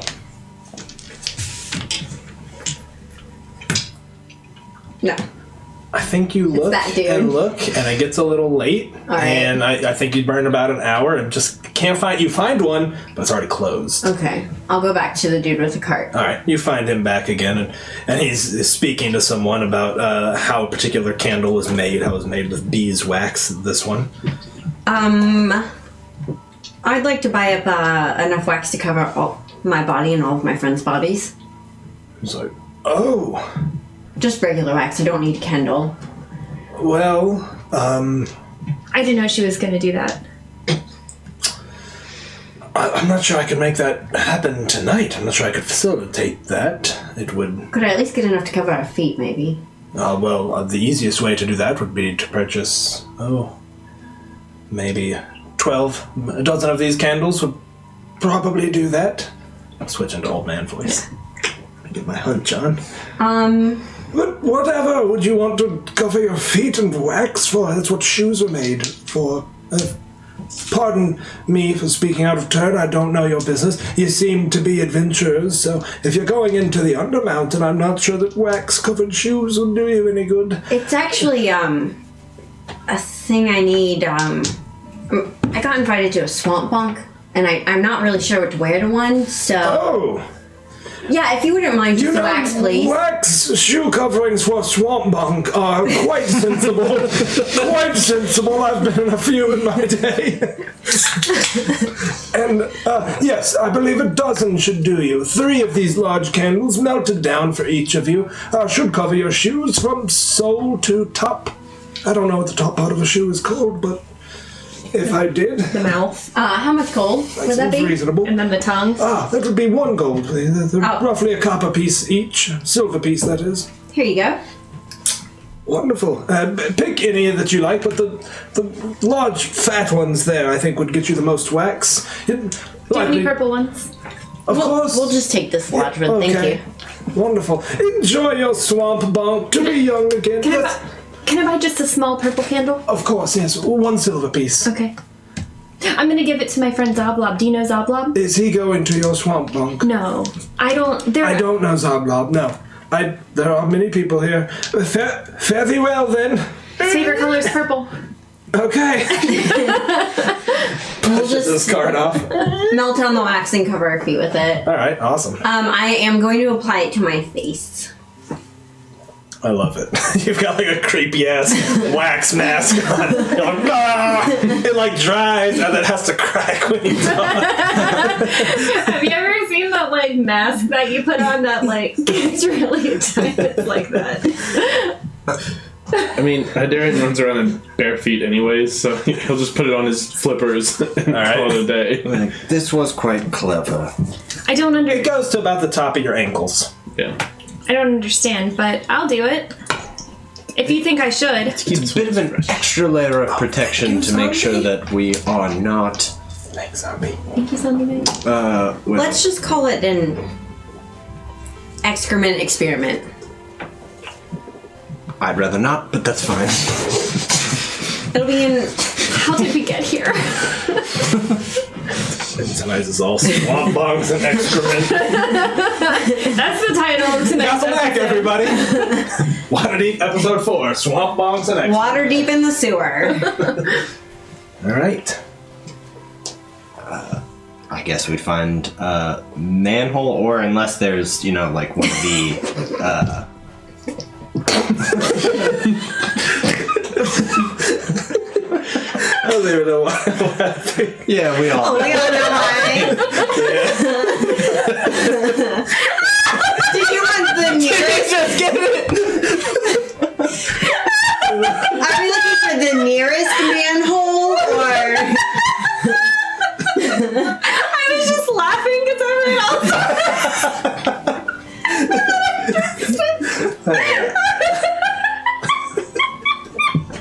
Okay. Dear, you don't just take the nearest manhole, you take the right manhole. My experience, any old manhole does what it needs to do. Oh boy. You find about the cleanest manhole you think you'll find in the dock ward. That it was so simple. That it was so simple. Okay. What's your marching order? I'm first. I'm in the back. Okay. Go ahead and articulate that for me. Just on one of the black sheets would be fine. I have to remove my ears. Put to me remove my glasses. right up on that manhole. Yep. Just Did I just smear mascara? nice. After we find the entrance. Would that it were so simple. Okay. You descend into the manhole. And of course, as you open up the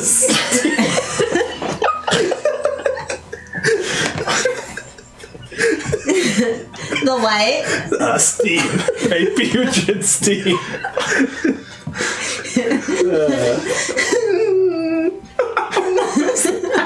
Alright. Let's just get through the manhole. Yep. As you de-lid the manhole, you climb down. Should we plug it as we go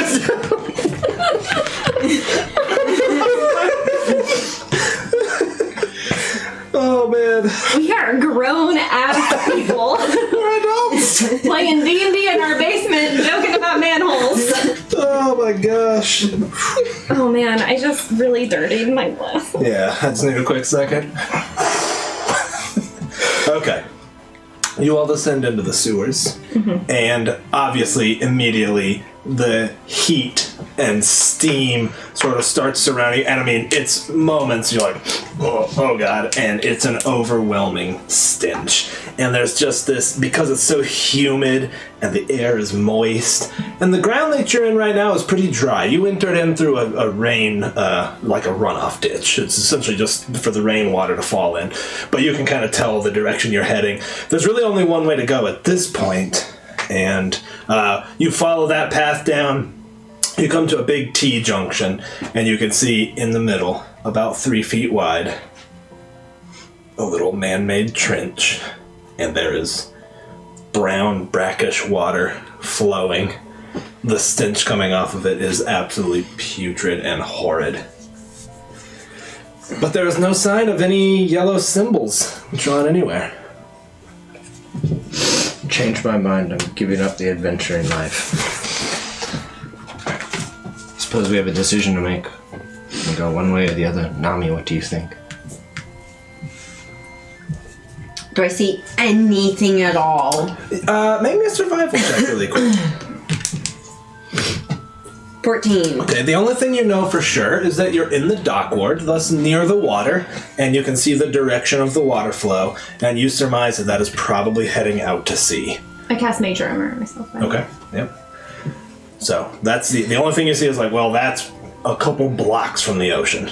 So, could be unlikely that it's that way, but that's kind of the only insight you really get. I would express that to everyone. Well, that way is clearly going out to the sea, so... Not what we want. Let me... You can't have sewers at your house. No, but a little information. I was sent to the surface as part of my skills as a tracker and a finder. Let me look for a second and see if I find anything. Alright, go ahead and make me a survival check. Nat 20! My dude! Jesus Christmas, you couldn't have even planned that. Nat 20, okay. Jesus Christmas. Not long after, you see Hydarian walking, and Hydarian, you find a tunnel. And this tunnel does not have sidewalks, if you will. It is, in fact, a circular tunnel, and the bottom is just this putrid water pouring, clearly coming from the northern part of the city. And as you kind of look at it, it's up at a bit of an incline, maybe a 10% incline, and this putrid, brackish water just pouring out. And you start to turn, and then something catches your eye, and you look, and you can see a little yellow circle with 10 lines coming off it, drawn in chalk. It's about palm-sized, about that big. Ha! This is what we were looking for. This is the symbol we were supposed to find. It is quite hard to find, though. We need to keep our wits about us. This trail will not be easy to find. Luckily, we have an efficient tracker like you, and by the looks of it, we'll just go into the most disgusting tunnels there possibly are. But the reward will be also sweet at the end, I am sure of it. This way, friends. Follow And, there. I mean, you're in the lead. Are you switching? You taking the lead? I think he would, after finding kind of the entrance. All right, go ahead and swap the march order for me, if you would. Hi, Darren, you take the lead. You step into this brackish water, and instantly it's at your ankles. And occasionally you feel solids bump against your legs. You've got no choice. At one point you smell, in addition to excrement, death, and you come up and you find a giant, dead, bloated rat. And it's probably the size of a medium dog. And it's laying there, and there's just maggots pouring out of its belly. Keep going. Yeah, of course. You keep going. Roll me 2 more survival checks, please. You can roll with advantage because you've got some assistance from everybody else. Okay, pretty solid. In fact, you 20. It's almost like you know your way around a manhole. Yeah, exactly. Some laser precision sets in. Like you're like, well, if I were going to be, tracking this way, I would probably continue to go upstream. And like you like before you even see the symbols, you expect them to be there. So track it extremely efficiently. You just sort of get inside their heads very quickly, and you all see them moving quite quickly. In fact, As you continue through, it gets deeper. And at one point, you take a step forward and you find that there's a ledge. And you step down and it's now just below your waist. Oof. Asha. Don't lose your ear. It is going to get a little bit deep. Asha, as we say, is dirtied water. Polluted. Yeah, be careful. I would test your footing before taking each step. I think I should make like a Constitution saving throw. Go ahead. Everyone can take a Probably voluntary The constitution. most disgusting thing you've ever. Yeah, I'm honking. Swamp honking. I got a 10, so like I'm probably With a doing 10, like an you're- Isabel thing. Yeah, you're like... But you look back, and I think in the most refined way possible, he is in the back, you're just like... You're like, Like you wait till low, and you're like... kind of, wipe pull out a handkerchief real quick. But yeah, you absolutely throw up as you step into the brackish water, and again, about to your waist, just below. how dare it? It smells better than the last ship we were on. This is true. I've never seen anything like this. This This is about what you would expect out of a bunk room. is terrible. All right, you track for about another hour. Having rolled 2 20s, I am not making you roll anything else. And in fact, you get there Ever by again. the most direct path possible. You've won D&D. Yes! Congrats! Those are the rules. You solved the sewer puzzle. After an hour of following these yellow signs through the tunnels, alternating between deep, almost chest-high, filthy water, and some tunnels that are perfectly dry, you come to a 3-way intersection, where a ladder leads up to a stone shaft capped by a circular metal cover. You're on the inside of a manhole, if you will. We found a shaft in the freeway. You found a 3-way shaft, yeah, being just passed In the around the manhole. 3-way, and you see one of the Sorry. familiar chalk symbols marked on a wall nearby. But as you turn the corner, you see a shape sort of disappear quickly around the bend ahead, and then it sort of floats back out, and it's about grapefruit size, and you can see a large eye in the center, and you see 4 eye stalks sort of sticking out above it, and it just floats awkwardly, just in the gloom and haze, almost like it's trying to gauge whether you've seen it or not. And when it does look like you've seen it, it starts to kind of recede back behind that cover. It's about this big. 4 of these eye stalks sticking off it. Wait, it's in the haze? Mm-hmm. Does it look like part of it's in the water? No, it's Okay. floating above. It's floating about 3 feet above the water, floating about your head height. Does it look like the stuffed beholder? It looks a little bit like it. In fact, this is what it looks like. Ew. Is it purple? It is no. It's green. And Like you see here. wait, you said it's ahead of us in the path that we're going? Yeah, in fact, we're going to say it's about 40 feet ahead of you. And if you would, Mr. O'Hara, line everybody up at the back of that. And this is where this thing is floating about here. A little closer, actually. And we'll just go ahead and go to the map screen. What did you all do? As this creature floats there staring at you. Doesn't seem to make a move, but it's floating and you see it blink. And it makes a little noise. It giggles. I would giggle too. Is that deep speech or primordial? It is not that, no. When she giggles, it giggles back a little bit louder and it kind of echoes through the tunnels. Silence. I don't think this is a friend. Silence. I think Hydarian would take a couple of steps forward with his crossbow bolts and crossbow in hand. As you step forward, I need everyone to roll initiative, I'm afraid. Do you speak primordial? Yes. I do too. Me too. Almost all of us. We can all talk about him behind his back. I can't wait to not have any creature speak primordial. I don't speak primordial. They're talking about your cape. What? Okay, Nami. 14. I totally forgot how to math for a second. I can't math on Enid. camera. Dirty 20. Okay. Whistler. A 6, my dear. A dirty Okay. 6. And Hydarian. Very clean 16.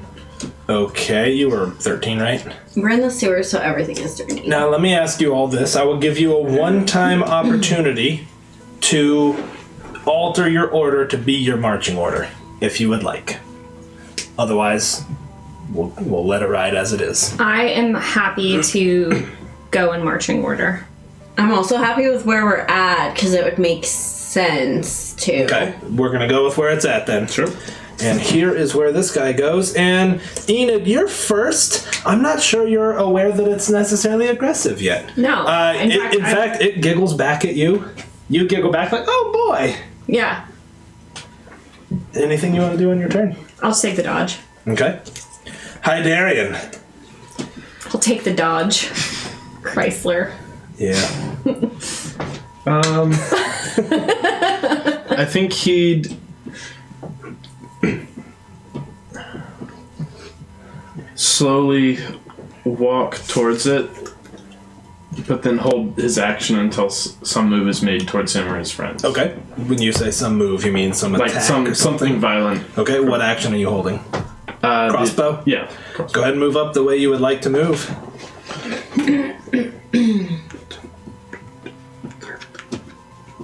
Okay. And you hold your action.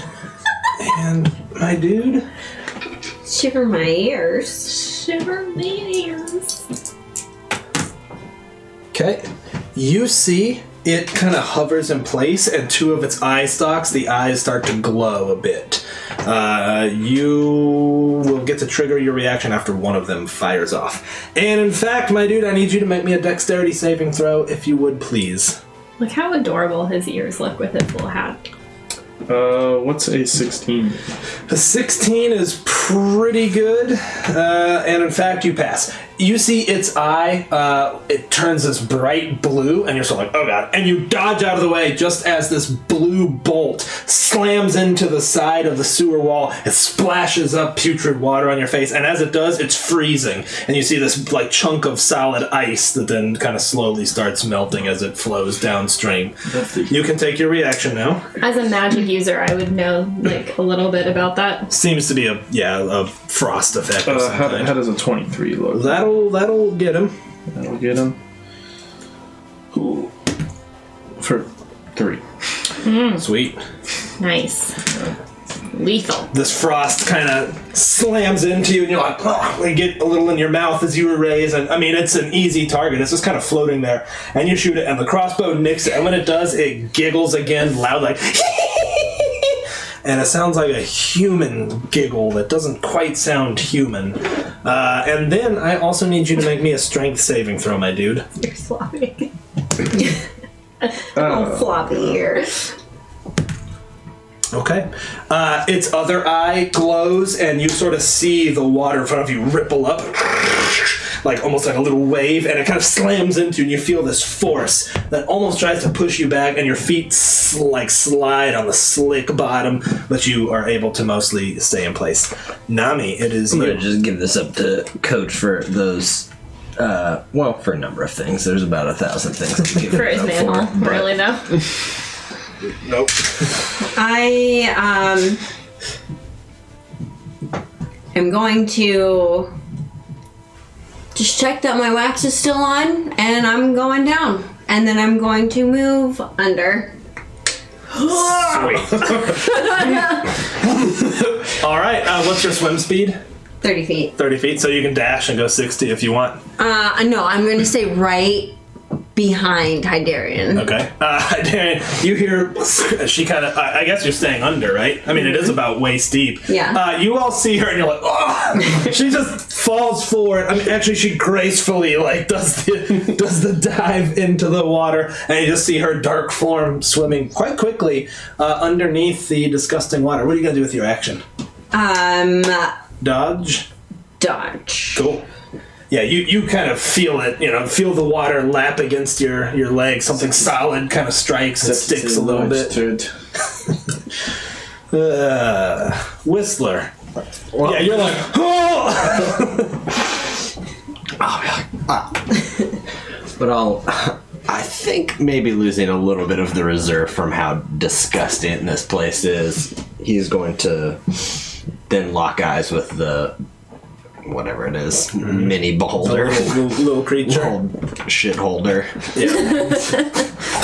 And be like, you're going to die in the filth. I'd like you to make a wisdom saving throw. Okay, if you would. Can do. Can do. It's wisdom, you say? Yeah. So yeah. He did say. If you were wise, you would That have is remembered. a fail, as a matter of fact, my man. Tight. Well, I'm gonna do 1d4 damage. There will be a disadvantage on the next attack roll as well as I viciously mock it. That's 4 points of damage, my man. You say those hurtful words, and its eye closes, and it kind of rolls back, and you hear this noise from it that just echoes off the stonework, and it's just this unsettling. Ugh. Enid. I will try to hit it with a firebolt, but I will do so kind of like, I'm in the sewers, Okay. my friends. All right. If you roll a 1, you will hit Hydarian. Okay. Yeah, whatever. I didn't. And you do not roll a 1. In fact, you hear this, like you sort of hear it coming down the tunnel. You're like, oh god! And it just goes right over your shoulder. Damage. Damn. All right. As this thing's It like, hits it, and I'm like, I'll give this up for a good roll. nice. In fact, rolling it's with the rolled back, going, and it just it ignites in flame, and you see this ball just hit the ground or hit the water, splashes in, and seems to kind of float up while smoking. You have defeated my gazer puzzle, as a matter of fact. It's a pretty good amount of damage right there. I would be like, I would put my hands on your shoulder, kiss you on the cheek. You're like, well done. I don't know if what I have done is good, or like, am I gonna get in trouble? I'm gonna dig into my bag and bring out one of my many scents and It's like a Vicks vapor rope. You can see up ahead through the water, and you can see it as well, that the tunnel seems to come to this sort of central hub where the water goes off in different directions. You can see from under the water that this right here is a landing that comes a few feet down into the water. It's like a ramp up. And you can see just around the corner what looks to be maybe a wooden door. I think there's a door up ahead. Hopefully it can seal off some of this smell. Alright. Describe how you all approach. I'm approaching from underneath. Still incredibly carefully kind of like feeling out each step. Okay. Making sure they don't like fall face first on a change of depth or something. Okay. Why don't you roll stealth with advantage? Are you going off ahead or are you staying behind? I would be kind of as close next to Hydarian as I could, but But just still behind swimming. him? But I think I'd just be gently holding his pant leg. Okay, got it. Yeah, you sort of feel Or whatever you wear on your legs. It's kind of like armory, like leather armor, kind of. Like a kilty thing. I don't know. No, it's leggings. Oh, okay. Leather leggings. Got it. So you said advantage on... Yeah, you get advantage. You Stealth. go ahead and roll stealth as well, since you're kind of in the front. How's a 17 plus 6? Yeah, okay, you guys are able to creak through the water, and you're able to get all the way up to this landing, if you would, please. When we pass by the gazer, I think he Yeah. would kind of take it and string it onto his belt. Okay, yeah, it's this gross, like you pick it up and it's kind of this rubbery, flaccid skin. You pick it up by one of the eye stalks, the other stalks are just hanging. It's got a tongue that's like hanging out of its mouth and sharp teeth. Yep, definitely. One central eye, but it's all scorched. And you kind of tie off the eye stalk. Completely covered in excrement and slime. We all are. That's true. That's very true. As you all get right there, you've rolled well on your stealth checks. Go ahead and make me a perception check. Are we all All of moving us? up? Yes. I'm gonna. Do it. Do it, my I dude. got a 14. Okay. I got a 22. 14. Good. Okay. the three of you, not you though. I mean, you're so focused. Actually, you're still kind of like, what is this thing? You all hear and can see now as you hear it what seems to be an arrow slit. Two of them, in fact, there's one right here, looking into this circular thing, and you can see light coming through this like tiny little slit in the wall that seems to open into a larger room. And on this side, you hear voices. Does anyone speak Goblin? No. Okay. Then you just hear like,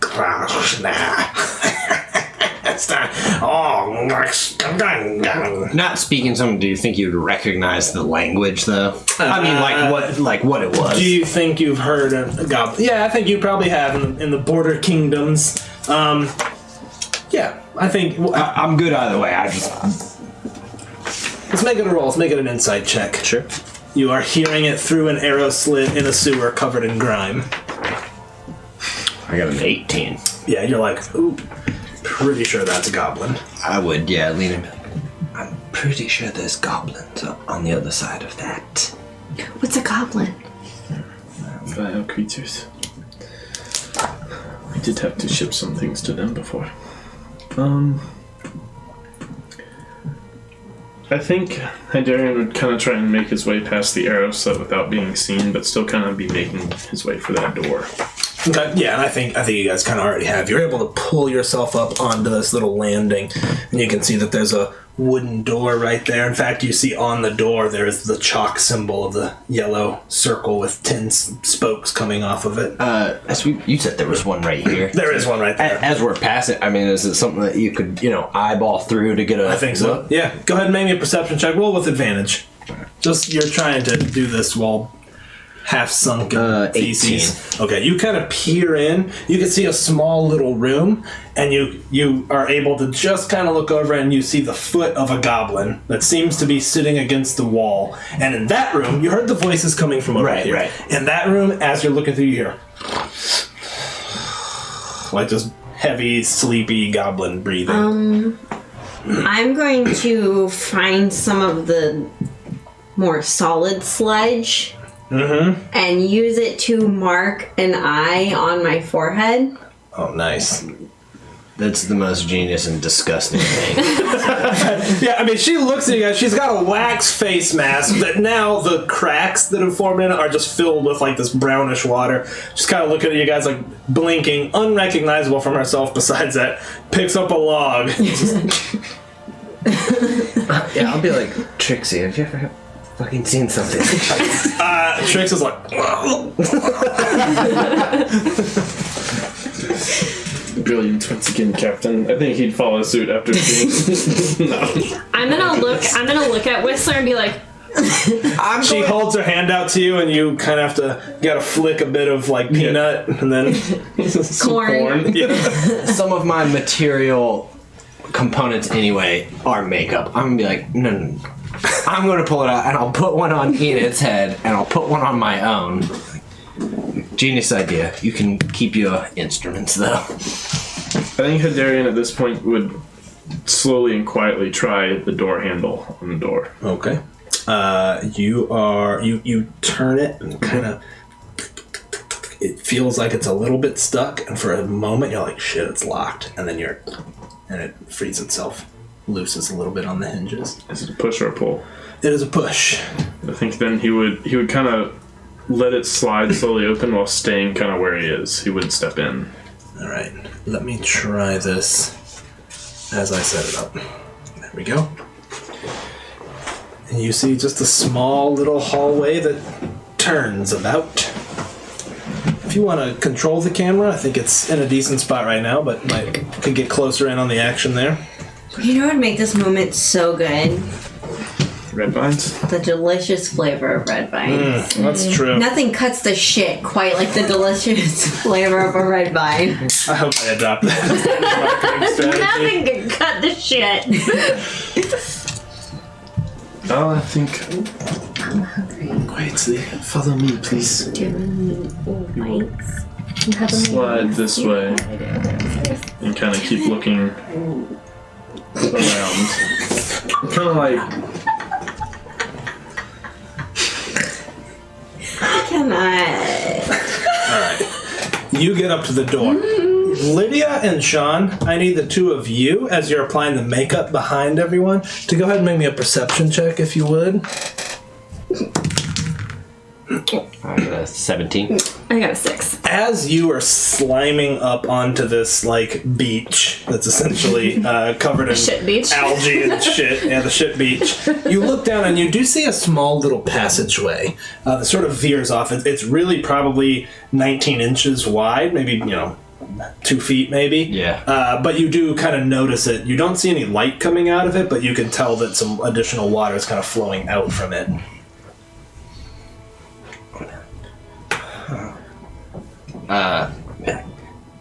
In it, there's another passage we might be able to go through. Hold on, I'm going to try to speak to them. And I'll try to go to them before we've opened another door, if I can make it. All right. Yeah, I think you get there just as he's got his hand on the door and is starting to turn it. And again, you can tell that it's like an old rusty lock, but doesn't seem to be locked, or an old rusty knob. Wait. You're an old rusty knob. I did spy down the other hallway. One, there's a goblin sleeping in the other chamber. Just one. Two, there's a passage we could fit through if we went on our side. It's not a door. The less open doors are the better. Are we sure it would lead? Oh, not in the least. Not one bit. I have no idea. We can take a look at it.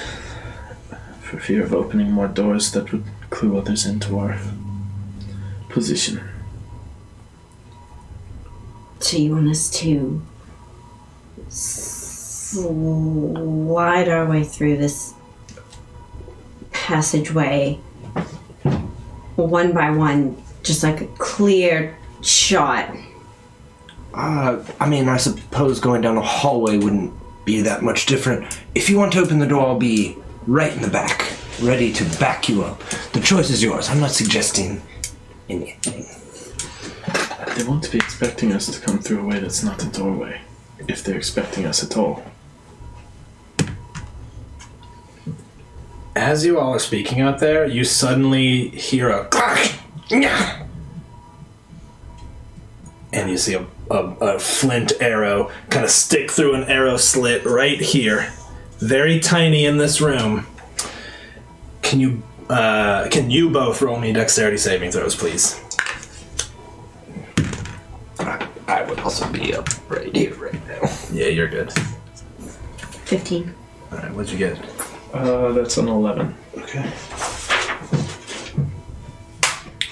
Take 4 points of damage, my man. As you're talking about it, you sort of turn just in time to see this, and you see a little beady-eyed goblin on the other side. Can I have everybody roll me initiative, please?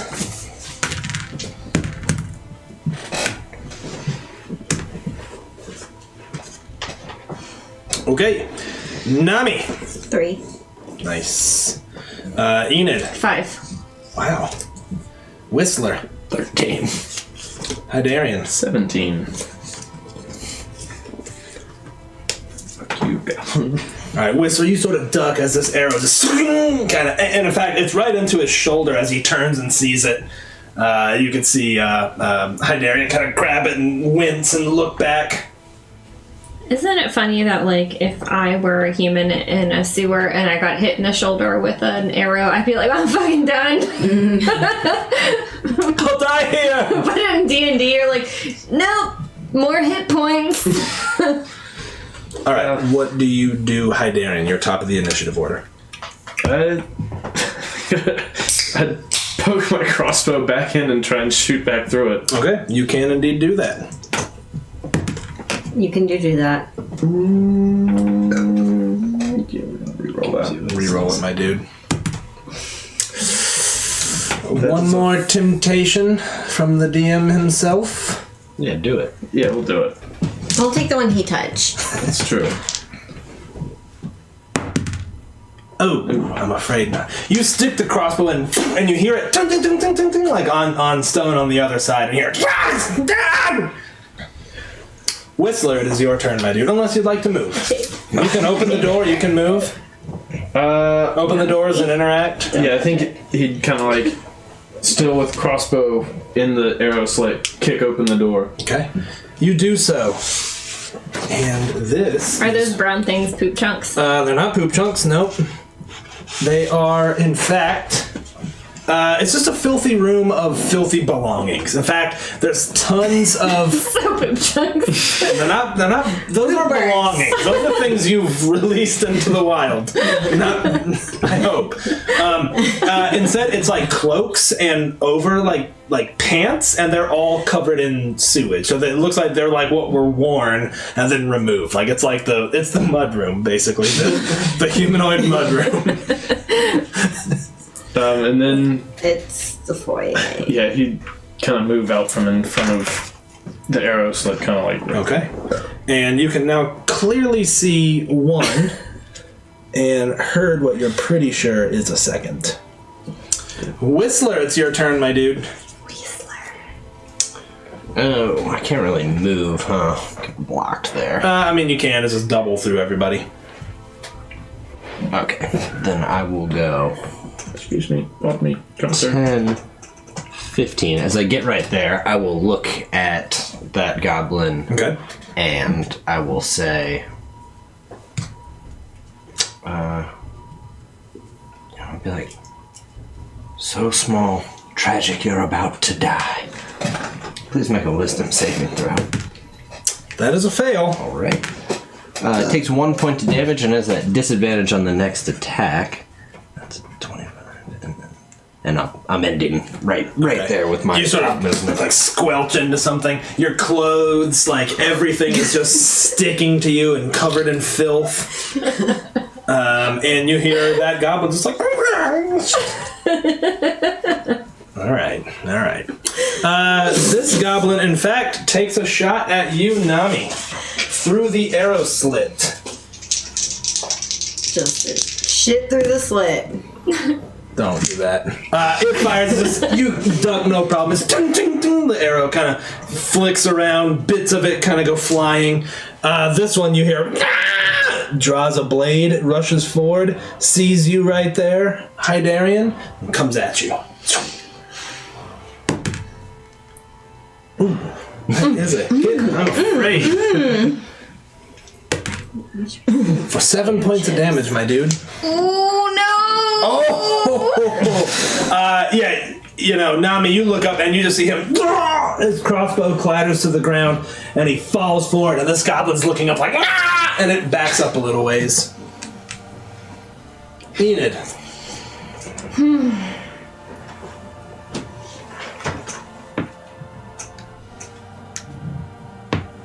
Do I have a shot into there? Yes, With but a coverage. it'll be very high amount of cover.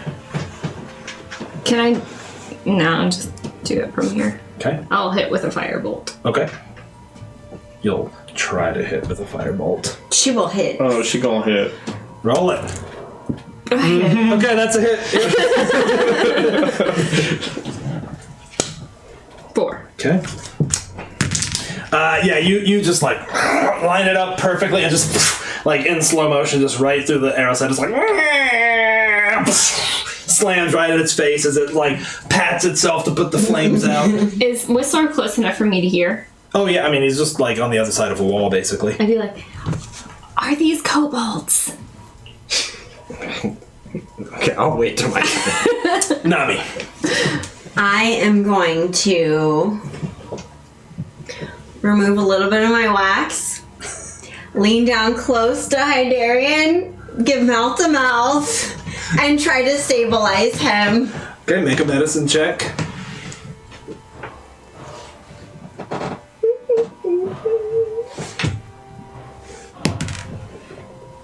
It's 15 to stabilize, right? Yeah. You lean down and you're... Okay. Oh wait, no, we have healing potions that we bought. You have healing potion. That's right. That's fine. You can healing potion. That's fine. You can for a second start it, because that's your rote. Like when a sailor goes overboard and they're like, wait. Yeah. You lean down, a chunk of wax falls in his mouth, and then... How many healing? And then I remember I have a healing. I think you I have have- one left after this. I have one on me, and then Yeah. someone has the other one. Well, I would just remember. Oh yeah, I've got my. I gave you the one that I Yeah. was holding last time. Oh wait, did I not get one? You did. Okay. I just Yeah. gave him mine. Okay. I forgot. You Yes. pull yours out, pour it right down, and you wake up, and the filthy taste in your mouth kind of spit out a chunk of wax, and she's smiling at you with this horrific wax melted face. Shit, eyeball on my. Yeah. Going to have nightmares about this now. Hydarian, it is your turn, as a matter of fact. So You've been is resurrected. It's 2d4 health. Oh, yeah. Go ahead and roll 2d4 that plus first. 2. Yep. Plus 2. Give me that. That's a lot. 9 HP back. Tasty. So I will stand up. Would I have reloaded my crossbow in the off? It's part of the attack action, Okay, so yeah. your interact will be to pick it up, half your movement to stand up. Yep. I'll swing around right here and just Okay, blast fire at that this- guy. This little boy right here. 13. Unfortunately, he has a little wooden shield, and as it comes at him, he raises his shield and it thump right into the shield. And that is a miss, I'm afraid. Whistler. To that one I can see on the end. I'll be like, look at him. Like, his kind eats goblins. I need you to make a wisdom saving throw. He does, in fact, fail. He takes 3 points of damage, and I will move kind of here to the corner. It's like. And kind of rears back a little bit, trying to cover its ears with its shield hand. But it is their turn. He, in fact, rushes forward to attack you with disadvantage. And does indeed miss, and then backs away. Would he get an opportunity He attack? is not wielding a melee weapon right now, as a matter of fact. This one knocks another arrow. You see it line up through the arrow slit, and Nami, you duck out of the way just in time. Again, it kind of whizzes past your head. Enid. Yeah. Cheese whizzing. I'm gonna continue to hit through the slit with just Okay. additional cover, I'm guessing. Using my body as a shield. Yep. Basically. 9 plus a 5. Nope. Would not be a hit, I'm afraid. Wouldn't. Twouldn't. Would that it were so simple. Nami, that would be your turn.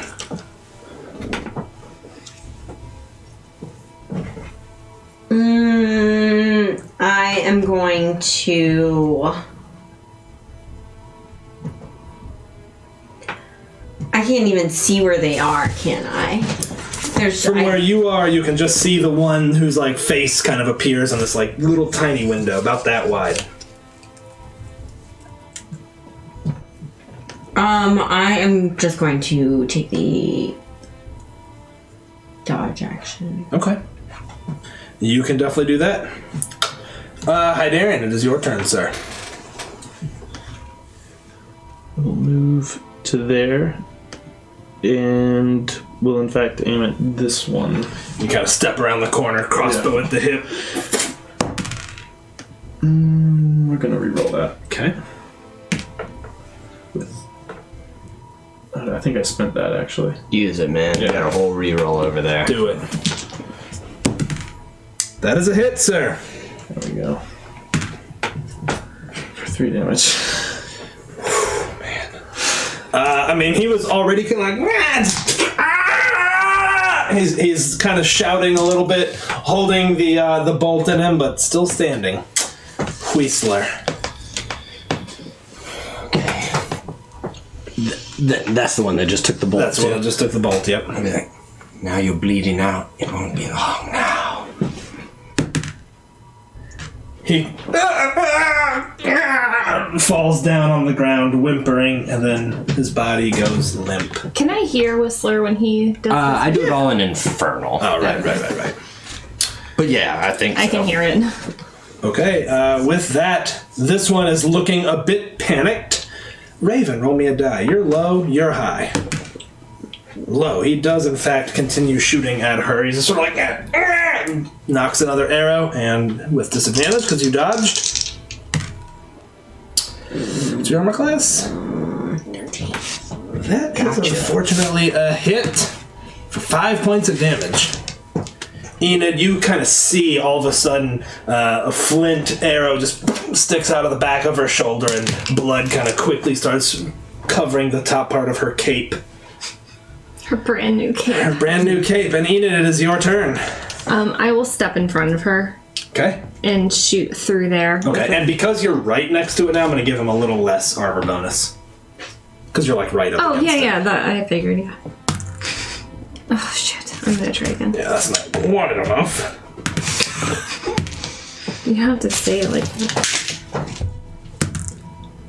Oh my god. You're like... Not tonight, ladies and gentlemen. You like cast the spell, stick your palm out, and it just slams right into the stone, like right in front of you, and does not connect. Nami.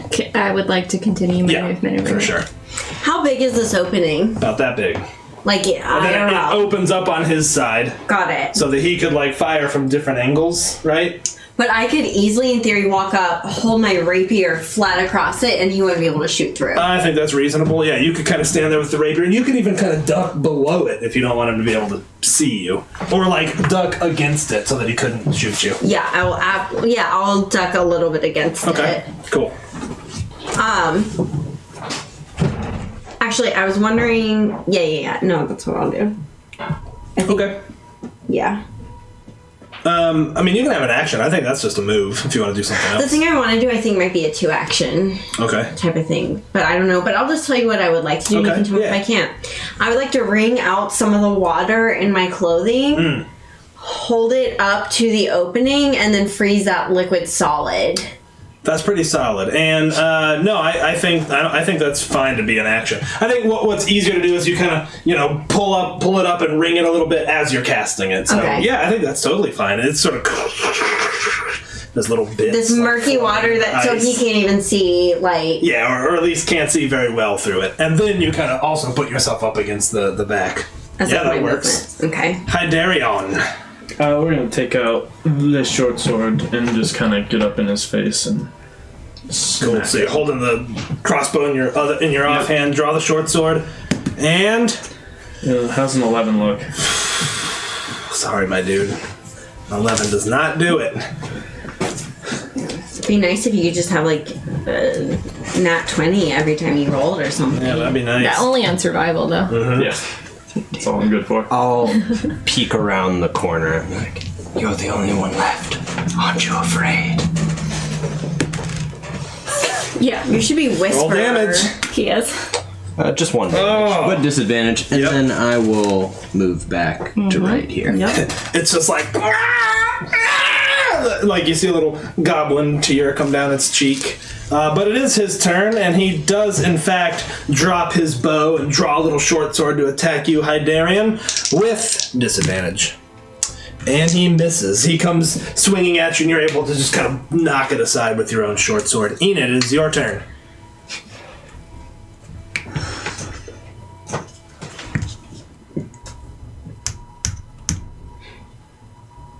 And as you get there, you can now see down this hallway. It's stairs. Leads 10 feet down to a corner. Cool. And I have a good shot at Got a him. clean shot there. If I'm here, could I touch him? Yes. Okay. I want to move here and do a shocking grasp. Is he wearing any metal? He is not. Okay. No. How does it feel? Welcome to that is he wearing metal armor life. Jeez! No. Can your die rolls be worse? I'm gonna try it. Okay, do it. Go for it.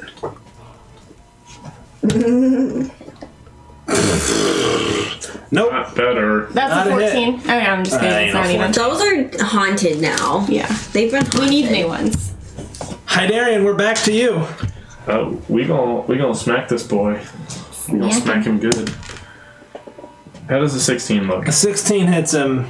Hydarion, how do you kill this poor goblin outnumbered 4-1? We've been shooting Surrounded at by the her. smelliest.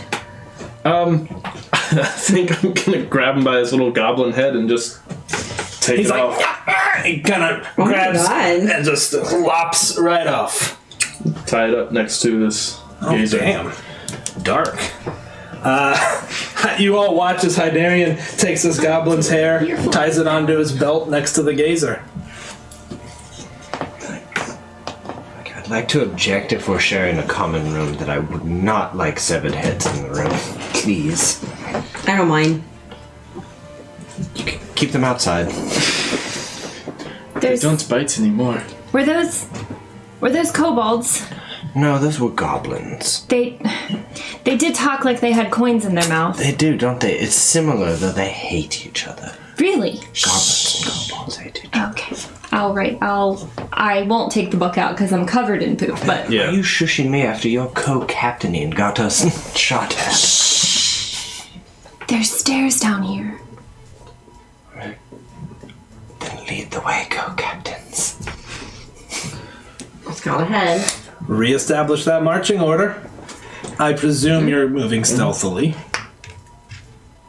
Okay, you may I'll be reveal in the back. next bit of this. Hold on. Okay. And I think there's a door. Nope. Leads right into, yeah, right there. Perfect. Nami, He's you, like, oops. Nami, you round the corner. Can you roll me a stealth, please? And Hydarian, you as well. You two are far enough in the back to where you're kind of waiting for them to go. 22. Perfect. 11. Okay. Go ahead and place yourselves anywhere you'd like in that room. There is a door This right room? there. Yep. Right there. Yep, there's a door. You get to that room. It is completely unoccupied. You just see these tattered little bedrolls kind of all over the floor. You see a handful of personal belongings. Nothing of value whatsoever. Like you see like one little journal that's like looks decrepit. And I mean, there's like one page. It's one of those, completely unused. You see a pouch of a gold pouch, and you kind of dump it out, and one copper piece kind of clinks on the ground. Besides that, it's completely filthy. There's just footprints, of course, that have tracked the muck of the sewer. I think You said that there was a journal with one thing written in it? Yeah, it's like a journal that was purchased, and was like, I'm going to keep this journal up. And you get to it, and it's like one mundane entry, and then was never used again, and just looks disgusting. Okay, I guess I'll leave it. Hydarian's gonna put the head of the goblin on one of the pillows and the gazer on another one. Okay. Sweet. And as you do that, you hear a voice from the other side. From the door. You hear, No. That won't do. Are you an idiot? The furniture will not be enough. You're going to have to seal that up good. And another voice is like, oh, what are you talking about? There should be more than enough. We should be good with that. Come on. Keep it shut. Yeah, one of the goblins got off the other day in there, but we should be good. It's never bothered us before. That's what you hear through the other door. In common? Yep. Humanoid? Seems to be. There we go. Well, co-captains, it would seem that they're trying to brace against something far worse than goblins. What say you both? Interesting. Well, something strong enough to brace against something bigger than us. Something stronger than us cannot fit down these hallways. We don't know what's at the other end of the hallway, though. You hear furniture scooching and... This is true. How many of them do you think there are in there? At least two. Looking kind of under the door, can we see if the furniture is being pushed up against this door? It's not being pushed up against this door. You can hear it kind of on the other side. Okay. The door is not well precisioned. Like there's probably like 1.5 inches under the door. I think Hydarian would kind of like get down and try and like look under the door as much as he could. Okay. You look down and you see 2 sets of boots clearly dragging like a chair and something else wooden and leaning it up against another door. You can see that there's a door straight through and also a door up in the corner, and that's the door that seems to be being barricaded. And as you kind of look down, you continue to hear them, and he's just like, I'm telling you, I've seen these things before. They can get through just about anything if you haven't fully sealed the door. We should, whatever. We really should talk to Nihilor about this. I'm sure he can do something about it. And the other guy's like, come on, mate. We can take care of it. It's no big deal. We'll just barricade the door. It's not like we're any short of lavatories in this place. Just walk to the beach, take a dump, and piss as you need.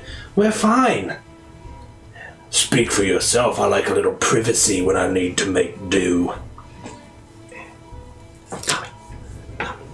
Do you remember that time we were boarded and we held up in the captain's chambers? Hi, Darren, are you okay?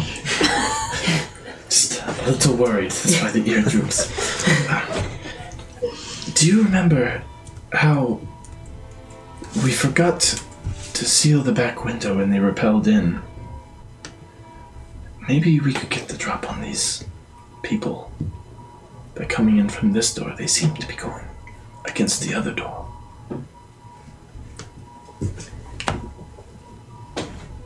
To just break down the door and get the drop on them? However, we might not want to kill both of them. It seems like we need more information, at least from one of them. Alright. Do you think you can get this door open quickly enough for us to jump in? Oh, I've already started to unlock it. Alright, are you ready, my friend? Oh, I'm as ready as anyone to get this over with and get out of this infernal, disgusting place. Stay close behind me. As noted. Okay. I would like to, if I could, pull out a couple of ball bearings just to have in my hand. No problem. Yeah, you can have those ready to go. All right, who's going in first? Go ahead and line yourselves up the way you want to be lined up on the door. I would like to be right behind. Okay. I would like to be last. Adjust the camera for me, and let's reveal this room lid. Slide it that way until you reach another set of doors. Yeah, right there. Just go ahead and stop. And in fact, you see this little fella. Put him up in that corner, and this one standing next to him. One of them is a Dwergar. He is a dwarf, dark skin, white, like bright white hair. Both of them have their backs to you if you open it silently. Are you trying to open the door silently? Mm-hmm. Go ahead and roll stealth for me. Smell? Yep, roll some stealth. 19. You open the door, and the two of them, you see the Dwergar is talking to the human, and he's like, do you see what I mean? These doors, it's going to, and they don't seem to hear you at all. Now, for you in front, which is you, make an insight check real quick. Oh, you got it! The human is the man who was fighting Yagra in the yawning portal. You're just like, it's that dude. His face is still black and blue with bruises from the bar fight, but it is 100% that dude. I know this man. I think I'd like to try and sneak up behind one of them and knock him out with the hilt of... Okay, you can certainly try. Which one do you want to try to hit? And go ahead and roll Whichever stealth. one's closest. Okay, go ahead and roll stealth for me. Oh, good. So that's a 10. Okay, I already rolled their hearing, so you're like, you open it, you see them, you take a step forward, and as you do, it's just your boots are squelching with filth inside. Feel it squeezing between your toes, and he's like, "What the? Who the?" And the human is like, "Wait a second!" And let's roll initiative, everybody. Sorry, everybody. I tried. Okay, we're gonna. The Dwergar. I have And no the idea what a human. Dwergar is, do I? Think of It's a your character, or are you in real life? Character. Probably not. Okay, Nami. 21. Enid. 10. Whistler. 7. And Hydarian. 14. Okay. Where am I, Okay, Nami, you were first. You were ready to spring into action. You can go ahead and move Hydarian up 1 square. There you go. From here, I will throw the ball bearings right at their feet. Beautiful. You just... They kind of clatter all around. Behind them, you can see the furniture that's all kind of put up. And with that, Hydarian, it is your turn.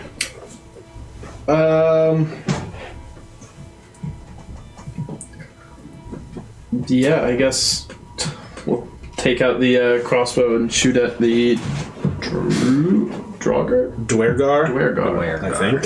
Dwergar is do what? it. Dark Dwarf. Yeah. Dark dwarf. Yep, here you go. Here's a picture. Roughly what this dude looks like. Aww. Look how little. I love him. Yeah. Makes me want to cook you. Or like one of That'd be a the dirty Keebler 20. elf. That is a hit, my man. Ooh, for 9 damage. Okay. The bolt just kind of sinks right into him. He's kind of falls back on his heels a little bit. I think I said enemy 1 is him. He looks at that and looks at you, and his eyes flash for a second, and he goes, and he suddenly just starts getting bigger. And he, in fact, grows to giant size. But Love it. What does? The Dwargar, they can, He kind of slides this dude there. Enid is just like... And he's ducking a little bit for the ceiling overhead. And even as he grows, his big hammer grows as well that was leaned against the wall. He picks it up. And he's just like... And enemy 2, I'm just going to combine them now. There's no reason not to.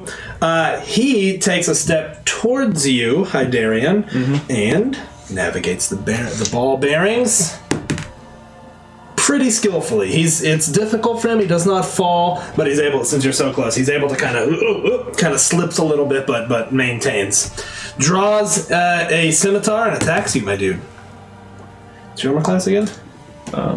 13. Oh yeah, that's a hit. Nice. Story search, right? Ooh, gets you for 2 damage. Big 2. Can you survive that? Nope. And with that, Enid, it is your turn.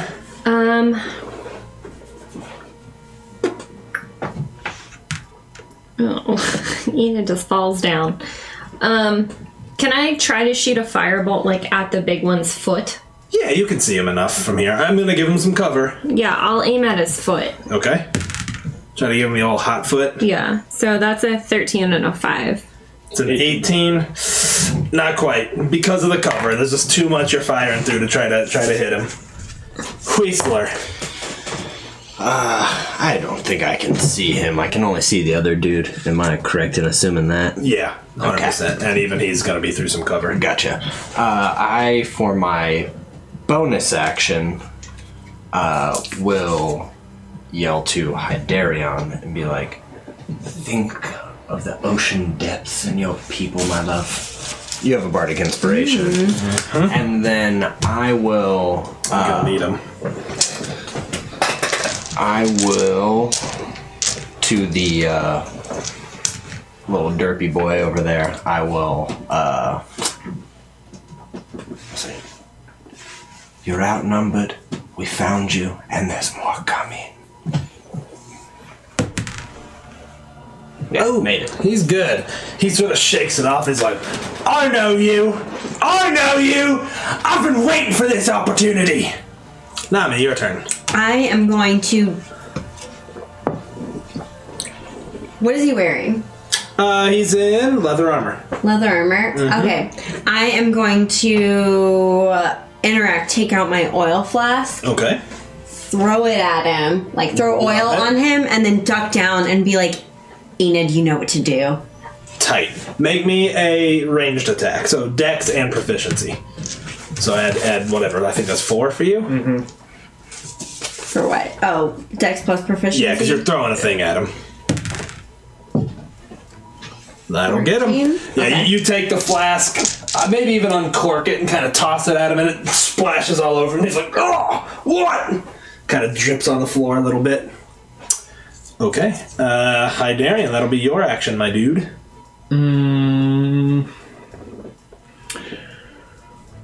Is he adjacent to me? Or is he... Yes, he is. Okay, we will strike at the big boy with a short sword then. Cool. Do the old whoosh. Good. No, that's... We're just gonna stand here and watch people play. Okay, that is a 9. You can roll your Bardic Inspo if you'd like, but... There we go. What's a 13 get me? 13? Not quite. I didn't think so. Sorry. Get your shit.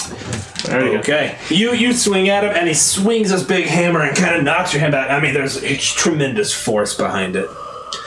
And in fact, after countering your swing, he lowers his hand to the bottom of the hammer and swings it down to you, and you can just see the head of this thing slamming towards you. Goodbye, everybody. Oof. I'm afraid that is a hit, my man.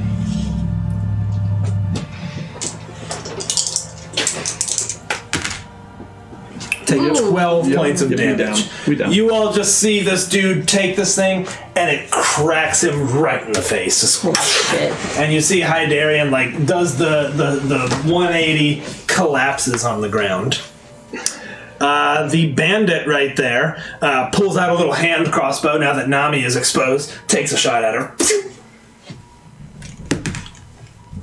and misses. Enid, your turn. I'll hit the oil guy with a firebolt. Yes, ma'am. What is that? That's a 3. Oh. Do you have a thing to spend? No. No, we don't. We're out of rolly boys. SOL. Whistler. Okay. I can't do both of those, but what I can do is I'll kind of kneel down and reach out to Hydarian and be in an infernal, get up. Get up. I will use Healing Word. 1d4 plus my spellcasting modifier. That's right. So 4. Big 4. Your eyes snap awake. Your jaw is killing you. You can feel cracked teeth. And then, being that I can still see that only that one, I'll be the Zentarim are coming for you. They'll probably tear you apart. Alright, he's no, we should be protected here. He takes 3 points of damage and has disadvantage on the next attack. 3, you said? 3. Okay, Nami, you're up. I will take out I guess whatever you use to light things, a match or whatever. You'd have flint and steel, tinderbox. I would try to Okay. flick it, and would I be able to without moving? Yeah, but you're gonna have to kind of, and then also get the flame to keep. So we're gonna call this. I take that back. And Hydarian is on the ground. He is on the ground. I'm going to use a dodge action while I'm still ducking down to give her good. Okay, all right. But I'm going to be on the ground dodging in case he gives her a clean shot. Hydarian's on the ground right now, and you are not prone, but you're low, getting out of her way and taking the dodge action. Got it. Hydarian, you are up. Well, you're down, but you're up. Oh yeah, we're gonna stand up. Okay. And move. And the Dwergar is just grinning at you. He's ah! And then we are going to attempt to strike at the Dwergar. Okay. That is a hit.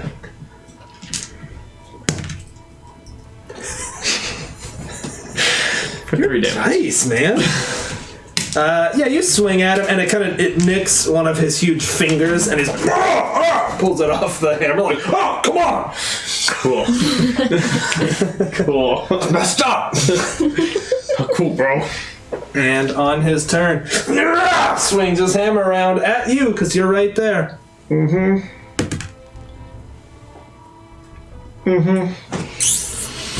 think you're down again. This is to see if he kills you.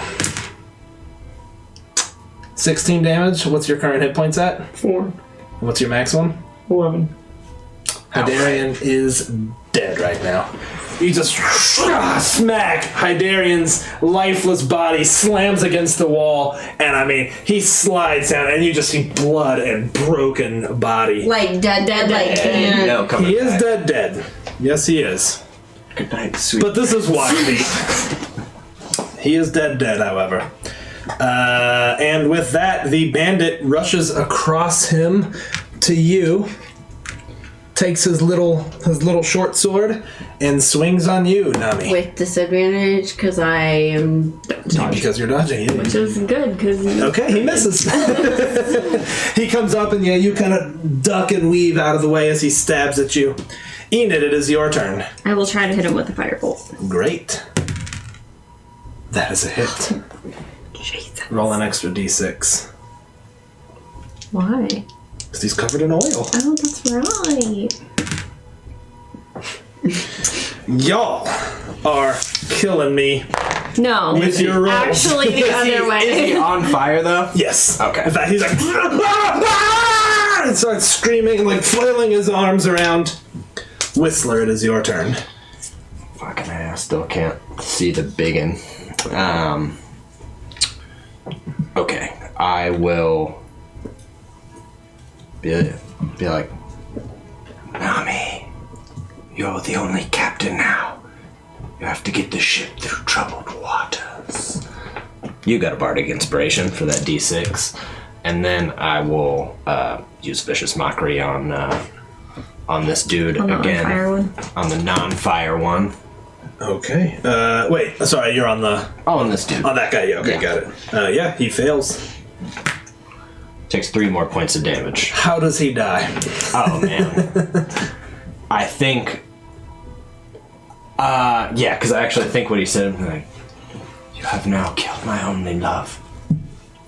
I'm going to make sure that you're torn apart. As fire is melting his skin. I think, yeah, just fear. Just eyes go wide. I also think I start to smolder a little bit, like... Oh, yeah. Alright, he dies. Nami, you're up. This huge Dwergar standing there with his big hammer grinning at you. I would like to. Would I be smart enough to know if I threw more oil on him, would it just help ignite the flames? Well, that guy's dead. The guy that was burning is kind of fallen and Oh, I thought I was throwing. Oh, I thought you hit him with the fire. Because that's the only person Enid could see. Oh, well then, yeah, that's definitely what I was doing. Gotcha. Okay, in that case, I mean, can she see him now? Not really. Not yet. With Only me- to move. Nah, she just can't. You know just what? can't get the angle to him there. I'm gonna use my move to move in the back. Okay. At least right here. And I'm gonna say, we need to retreat into this room. Tight.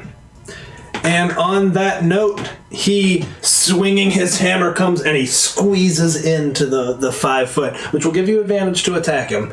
But he does squeeze into this, sees you, Enid, and he's just like, lifts his hammer up, it scrapes the top of the ceiling. What's your armor class, Enid? I'm dead. What's your maximum hit points? 8. What's your current hit points? 8. Okay, you're not dead. You're at 0, but you're Yeah, not dead. yeah. That's what I mean. You just, as he comes down, just smashes into you. I mean, he's swaying. He looks like he's hurt, but smashes Enid right to the ground. Enid, I need a death saving throw, please. That is 1 failed death save. That is. Whistler. Alright. I'll take a step forward, not quite 5 feet. But I'll just start whispering, just... And it'll start to fill the chamber. And I'm doing dissonant whispers. Okay. I need a wisdom saving throw, please. Can do. Who has the other healing potion? He fails. He does. You do. Yeah, it's on my dead body. That's 15 damage, my dude. Psychic. How does he die? Thank God. Yes. I was getting so worried. I know, me too. I think he gets panicked in the 5 feet and just. And I'll keep taking steps forward. And again, I think now smoldering more and more. And I think the blood starts, out of the. Yeah. And he just kind of slumps and then shrinks back. Oh yeah, he's shrinking as he falls. His hammer clatters to the ground. We're gonna stay in initiative until you save Enid. Nami, it's your turn. I'm gonna run over and stabilize Enid. Okay, if I can. roll medicine. God, which one of these is like my best? Don't use mine. Beep, beep, beep, beep. Beep, beep, beep, beep. Can she add a bardic inspiration to it? Oh wait. Not a skill check, no. It's only attacks and saving throws, sorry. 10. I mean, you're trying. You're like, Enid. You just see her, her eyes are kind of rolling back in her head. You didn't have a healing potion on you, did you? We have 2. It can add it to one ability check, attack roll, or saving throw.